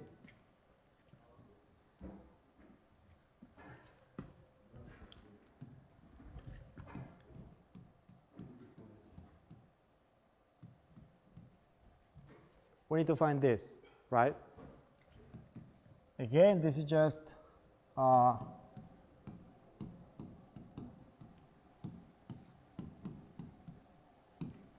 this, right?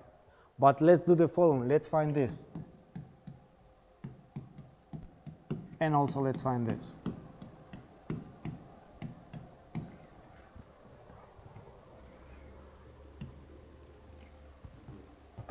So this is the same that you want to do, so let me show you. In this case, this element doesn't work. So we only have 2 cases, or 1 and 2, or 3 and 4, right? So this is the probability that we have D1, D2, or D3, D4. So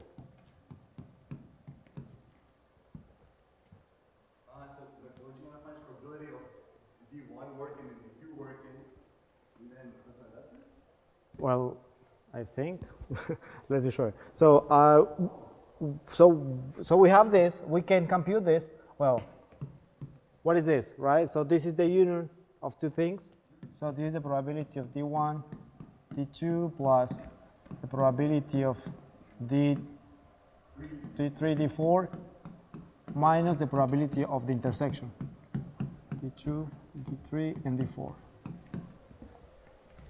So we can compute all of that. Why? Because all of these events, D1, D2, D3, and D4, and D5 are independent.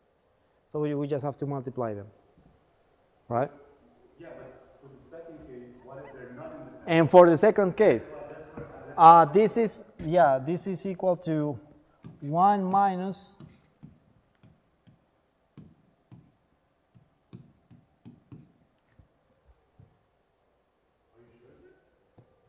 no, let me think.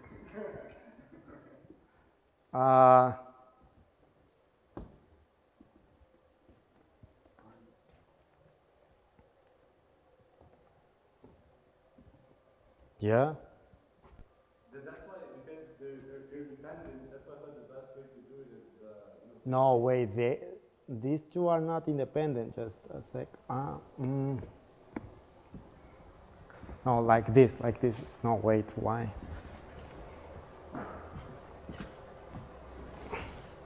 Okay. It means, here it means that works, right? So 5 works, yes. Yes, this is true.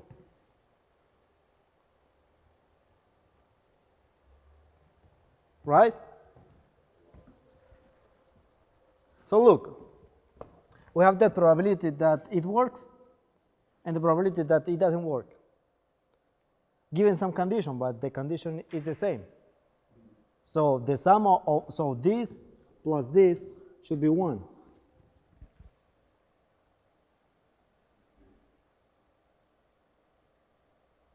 Yeah?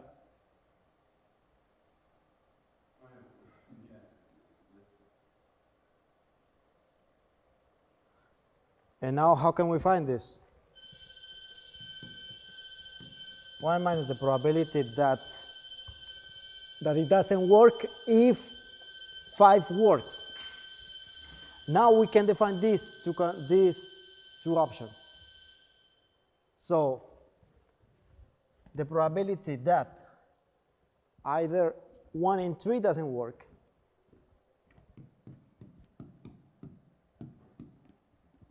or 2 and 4 doesn't work.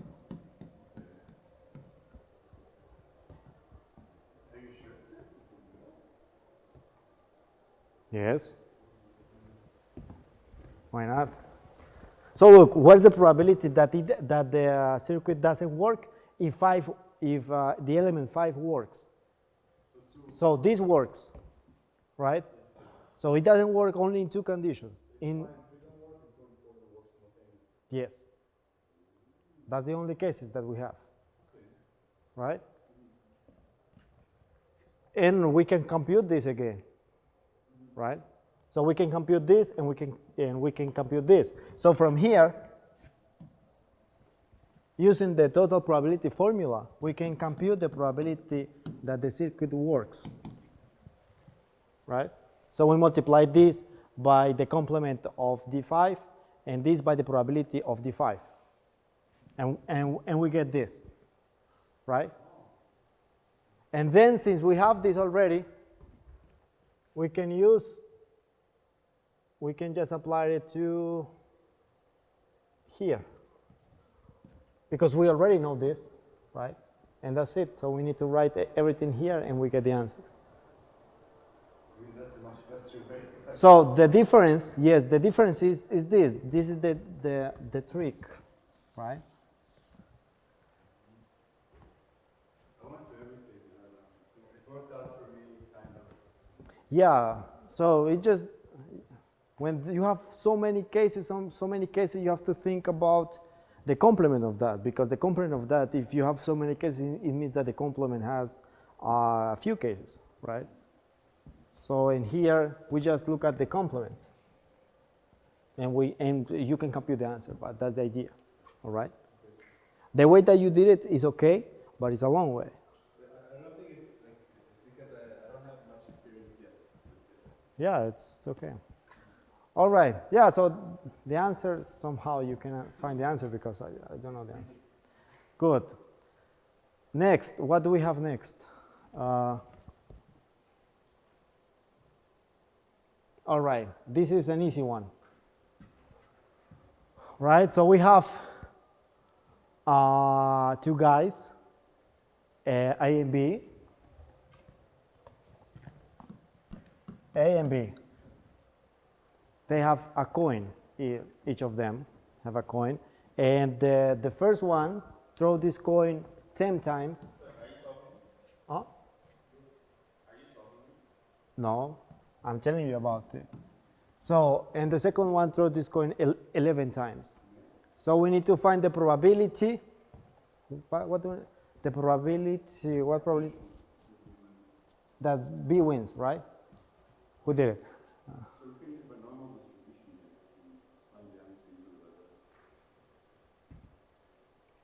What gives you, what answer you obtain? Well, first of all, if it's a coin, right? Yes. So it's a Bernoulli distribution. So either something happens or doesn't happen. Yes. But the reason that it's, how can I say, it's lots of Bernoullis, as I understood, it has to be not called Bernoulli, but something called binomial distribution. Binomial distribution is basically either 0 or 1 upon many tries. All right. So that's the way that I saw it. And what did you obtain? What I obtained, it's a bit weird, but I mean, the probability is just 1/2, right? Half. I mean, You want to solve it? I got an equation, so I didn't get the number. All right. You need some answer. It's a clear answer. The probability is 1/2. I mean, I understand why, but I didn't get it, so I don't know. Well, let's see. What do you have?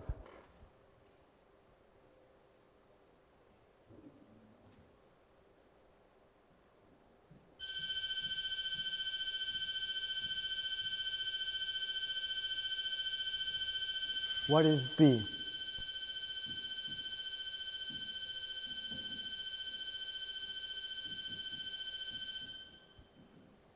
Okay.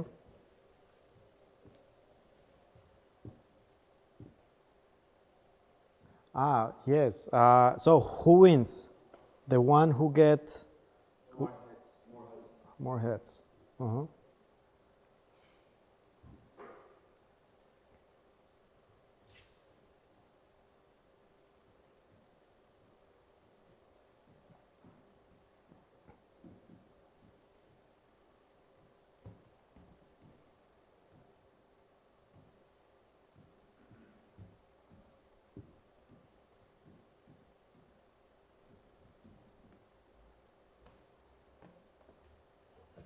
Or 11.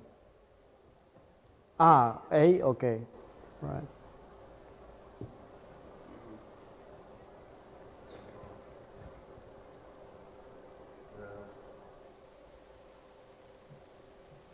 Probability with, I mean,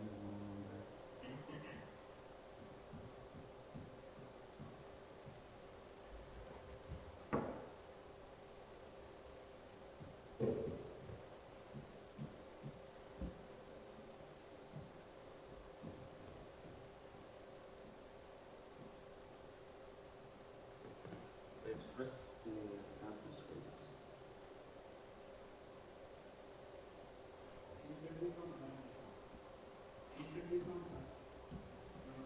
From 0. Right. Maybe he didn't get any.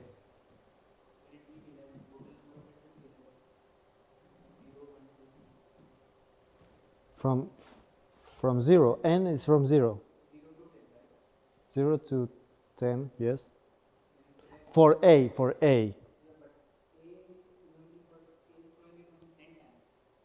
Yeah, so maybe he got 10 times heads. So for B is 11. For A is 10. So, what is this? Probably C is the when the A got N heads. And what is the meaning of this? Oh, This sorry. is the cardinality of the sample space. What is the meaning of this? I just don't see. 10 times 11. This is 10 times. Okay. 10 times 11. No, why? You make it from 0 A can get head here, B gets tail. The second time, A gets head. They are 10 Yeah. and 11, so they are 10 times 11. No. It's Well, the maybe should be 12. You can add, in the end, you can either it can be 0 heads, it can be either 1 head, up until having all 11 heads. Therefore, it should be, the big omega should be 12 times, because there are 12 possibilities to get the answer. A has 10 slots. Well, and how many options for each slot? Two. So,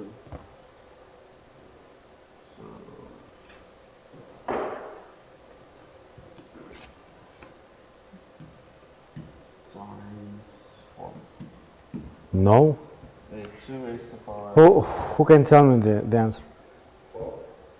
Well, I don't know if no, it's much bigger than 12. Boy, so if we have a coin and it costs 11 times, the amount of outcomes can be 12. Either you get 0 heads, 1 head, 2 heads, 3 heads, up until 11. Yeah, but we are talking about both players, A and B, right? Are we talking about both players? Yes. So it's going to be 12 plus 11. Why? Income correct. What? Yes, 2 times 10. No, not plus. Times 2 times 11. Why? Because they're. All right. How many options do we have for? Okay, this is player A. He throw the coin. How many options do we have? 2, right? And then how many options do we have? 2. And in total, but in total, we're getting heads. Because we're interested in. No, but we are talking about the sample space. So we have 2 to the 10 options, right? And in B, how many? 2 to 10 options. Wait, what am- There are 2 possibilities for the first try, 2 possibilities for the 10 tries. So it's 2 times 10 possibilities for the outcome. yeah. Yeah, so it's 2 times. I mean, what is the sample space for you? Are all the possible outcomes. all the possible outcomes after you throw the coin 10 times and B throw the coins 10? This is true, yes. All right, what is omega in your case? Let's start with that because we have different little omega, it seems. Omega. It should be something like, I don't know, heads, tails, heads 10 times, Yes. and heads, tails, heads, I don't know, 11 times, right? How many do we have? How many such tuples do we have? Okay, 2 raised to power 10 plus 2 raised to power 11. Just a moment.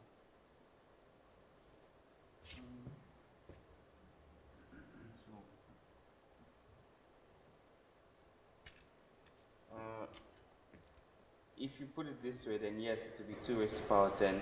Yeah, that's what I'm talking about. I don't understand which omega are you talking about. You can tell me. I just don't see it. Which omega? The omega I'm talking about is something like this.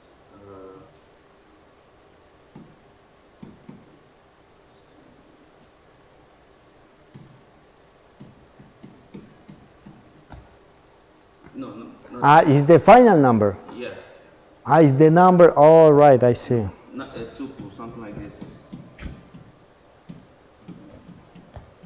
No. You're talking about this. Number of heads and number of tails. Possible, yes. Number of heads in for then white. Yes, number of heads and number of tails. Yeah, well, in that case, yes. But how are you going to find the answer using that? Well, again, you actually get formula, yes. Okay, well, what's the probability of C?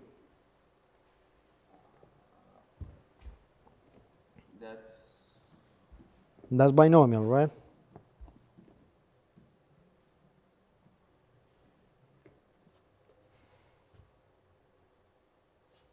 What is N? N is number of heads A got. And What else should we multiply these two?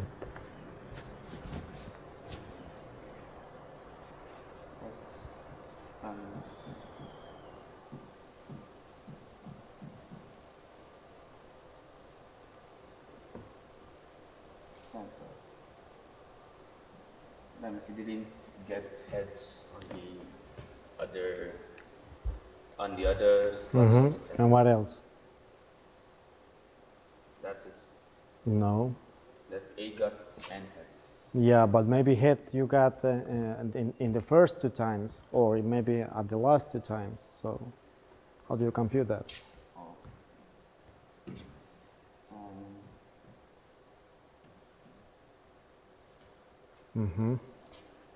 All right, yeah, and In Russia, yes. actually, yes, N is. And what? Sorry? And what else? Oh, the next step. 10 joules. That's probably that A got N heads. So what's the probability that A1 is... How are you going to find the probability that they know? But because maybe they have the same number of heads. So you are telling me the probability that B loses is not the probability that A won. Yes. I'm just going to use this N. So the probability that B loses is probability that B got less than N heads. All right, how do you write that? So that means we use another variable M. Something M. Okay, probability that B got less than 10 heads. Let's see. 10 or N? Sorry, N heads. Go to the sum.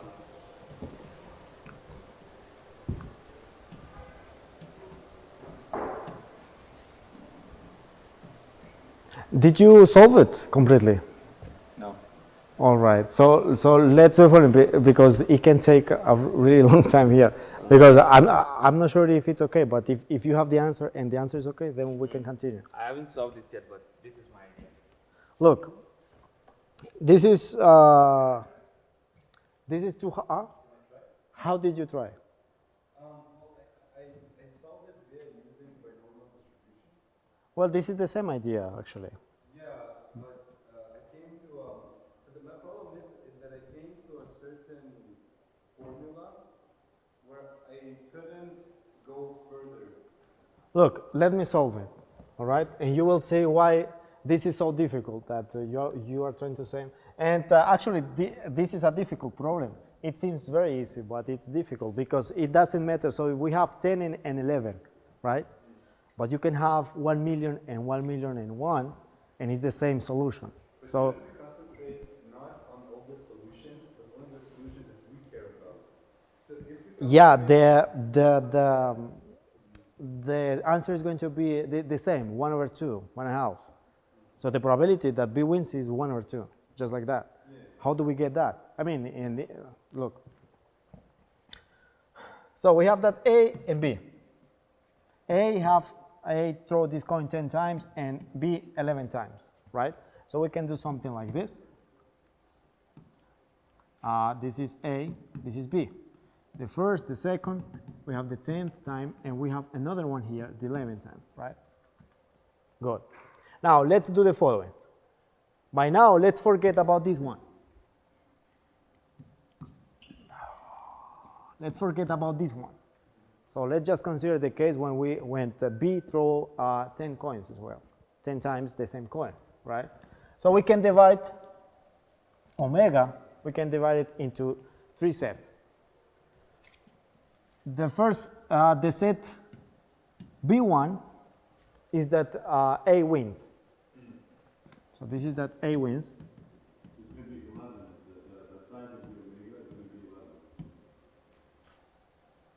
No, wait.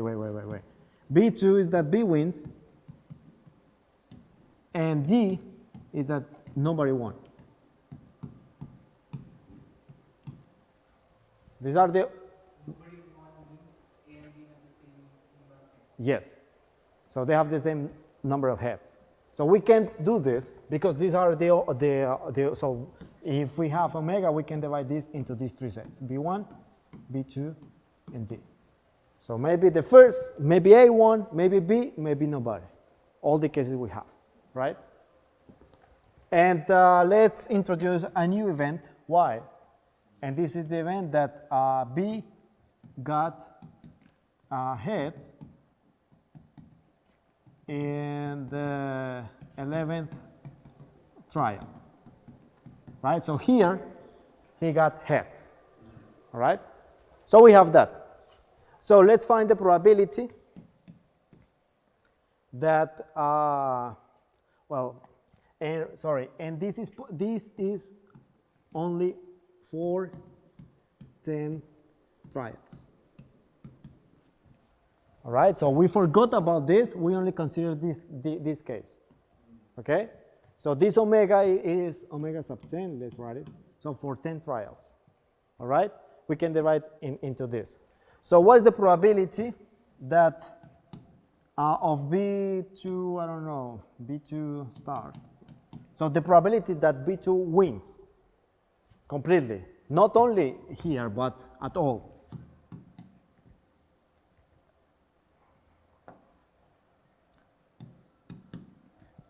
This is, we have 2 cases, or he won here, in the first 10 times he won, or he didn't win, so they got exactly the same number of heads, but in the 11th trial, he got heads, right? So the probability that, so this is the probability that B wins the game. All right, good. So here, from here, look, from here, what can we see? What can we say about the probability of B1 and the probability of B2? Both of them are throwing the coin 10 times. What is the probability that A wins? They are the same, right? Good, they are the same. So we can write the following. So the probability of omega is equal to the probability of B1 plus the probability of B2 plus the probability of D. But we can write this like this. So this is 1, the probability of omega in this case is 1. So 1, 2 times the probability of B2, because they are the same, plus the probability of D. Wait, how can we, it's allowed to find the probability of big omega? The probability of omega is 1. I mean, yeah, I never need to use that technique. Yeah, that is why I'm telling you. This is a difficult exercise to do it this way, but this is the short way. Okay, so The long way is using the binomial distribution and so on, but it's a different one. So look, we have that, but we need to find this. So we can find, all right, wait. So we need to find this, right? But what do we know about D and Y? They are independent. Because here, he threw this coin independently of what is happening here, right? So this is just the probability of the product, right? So we get that the probability of B2 is the probability of B2 plus the probability of D times the probability of Y. We need to find D. We can find it from here.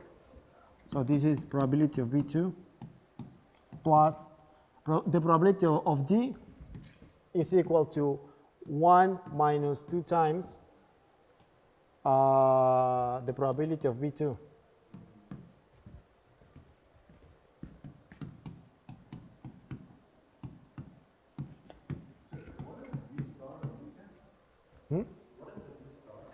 It means that B won the game. Yeah.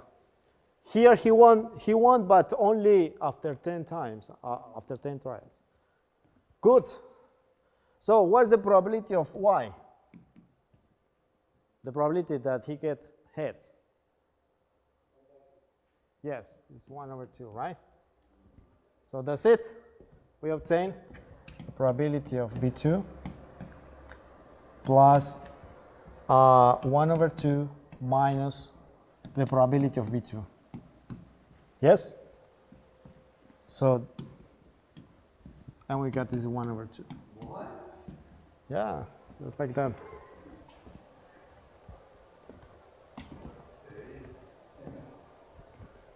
So, what are we doing here? Previous semester, we solved problems, many problems, but they were easy. They were okay. You could that really, I mean, just like use a bit your head and everything follows, right? But now, what we are doing now is doing exactly the same, because this is just, what is this? This is total probability formula and Bayes theorem and so on. But we are doing something else. So these are real problems. You know, you need to think about this for many, many hours. So in your test, the first test, you will get problems not like this, don't worry, but problems on total probability formula and Bayes formula and so on. Again, not like this. Don't, of course not. But look, so there are many different ways of solving a problem. Not only just like apply the formula, and that's it. You can think of something, right? So what we did here, the key thing here was doing this. Defining some sample space, a new sample space inside the big sample space that we had. So is it possible that you can, let's say, for me, I want, where can I find some additional questions of this type? Because I want to practice more. Well, there are many books, but they are all in Russian. I don't really know in English. Yes, that was good. All right. So look, the first book is, let me just remember,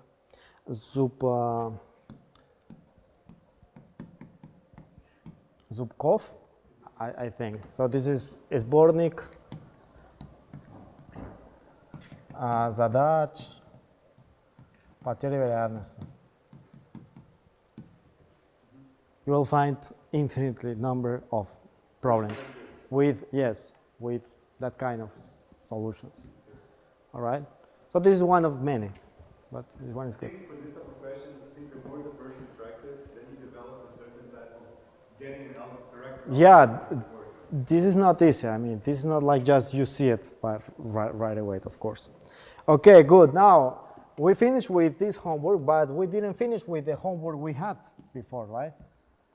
So, from homework 3 or 2, we had, what do we have? We had the following.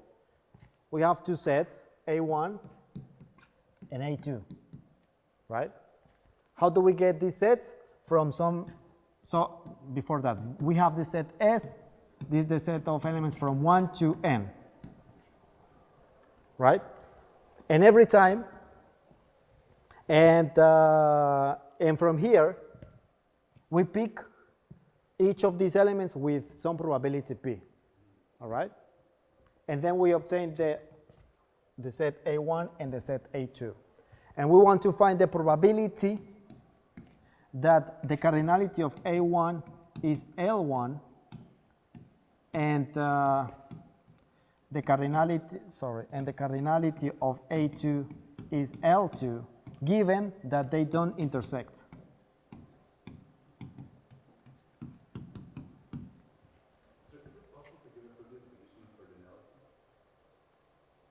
The number of elements in A1, right? So the number of, so look, we have this box, right, S, and we have balls here, 1, 2, 3, n balls. And every time we pick a ball, so the first trial, so we pick a ball, then we pick a second ball, right? And we get some set A1. Then we put back all the balls, and again we do the same, and then we get A2. So we have two sets. The number of balls that we obtain in the first one or in the second one, we don't know, right? We can say, okay, the number of balls here is L1, and the number of balls in this one is L2. So we need to find the probability that the number of balls in the first one is L1, and the probability of the number of balls in A2 is L2, if we know that the intersection is empty. So what does it mean? That the same ball, for example, this ball, is not at the same time in both sets, right? So this ball is either or in A1 or in A2. How do we do that?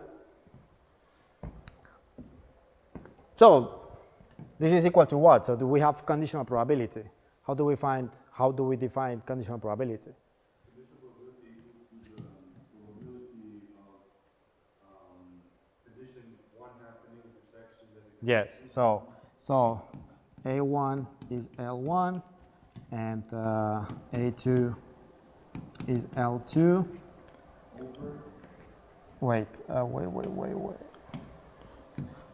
Intersection with A1 intersection A2 is empty. Over the probability that the intersection is empty. So let's find the probability that the intersection is empty. So look, we have these balls here, n balls, and we have two more boxes here, A1, A2. So let's take the first ball. We can do the following. We can put this ball here, or we can put it here, or we can put this ball in both boxes, or we can just don't use it, don't put it everywhere. Because we are choosing the balls from this, right? Then we put them back, and then we are choosing the balls from this one. So how many options do we have every time that we pick a ball? 4. The A1, A2, A1 and A2, or empty. I mean, neither of them. So we have 4 options. So what's the cardinality of omega in this case? If for every ball we have 4 options. 4 times 4 times 4, how many times? as many balls as well. Yes, so n, right? So 4 to the n. So we know that. Now let's find the number of cases in which the intersection is empty. So the balls, if one ball is here, then it shouldn't be here. How do we get that? So it's only one case out of the 4, right? So No, the other way. So every time you pick a ball, you can put it in A1, in A2, or neither, right? But you cannot put it in both. yes. So 3 out of 4. Yes. 3 to the power of n. This is, I don't know, let's call it n. So it means that this probability is 3 to the n over 4 to the n. Right? There's going to be 1 over, oh yeah, okay. 1 over 1 to the 4 of n. I don't remember. Let's see. So, what else? Now we need to find this probability. We know that the intersection is empty, but we know that the number of balls here is L1 and the number of balls here is L2. So how many options do we have for that? So we know that, so the probability of all of this, let's call this, I don't know, alpha, right? So the probability of alpha. we know that this is over 4 over n, right? All the possible options that we have. And what do we need to do? So how many cases do we have such that this is true? Here we have L1 and here we have L2. So the basically means that if we have ball number one has to be in the first bucket and in the second bucket. No. They don't intersect. So if we have here 1, then 1 is not here for sure. The first ball. So there's two cases of that thing. Does it is only in A1 or only if it's in A2? Or is not, yeah. Or 3? Yes. We have three to ball down as well. Yeah, but how do you define that? We have L1 balls here and L2 balls here. We have to choose that balls, right? How do you choose L1 balls from N? Well, we know that L1 plus L2 plus the empty ones that have one point anywhere is equal to the N. Look, you only have to choose from N balls, you have to choose L1. I forgot, how do we write? We write it like this, right?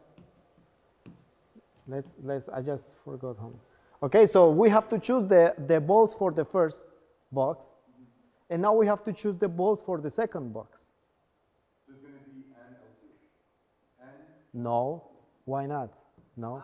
Because now, yeah, it's going to be N choose N minus L1. N minus L1 choose L2, Oh, yeah. right? So you have to put that over here, and that's it. And well, you put at that and you get the answer. So the final answer is N choose L1, N minus L1 choose L2, and 3 to the N. This 4 to the N cancels. So. Well, no, and something else. So, and no, that's it. Yeah, that's it. Okay, so this is the answer for the problem number 3 of the last homework, of the previous homework. And what else did we have in that case? Yes, it's a bit too much for today. I think that's it, all right. Okay, so that's it. Actually, we have 10 more minutes, but okay.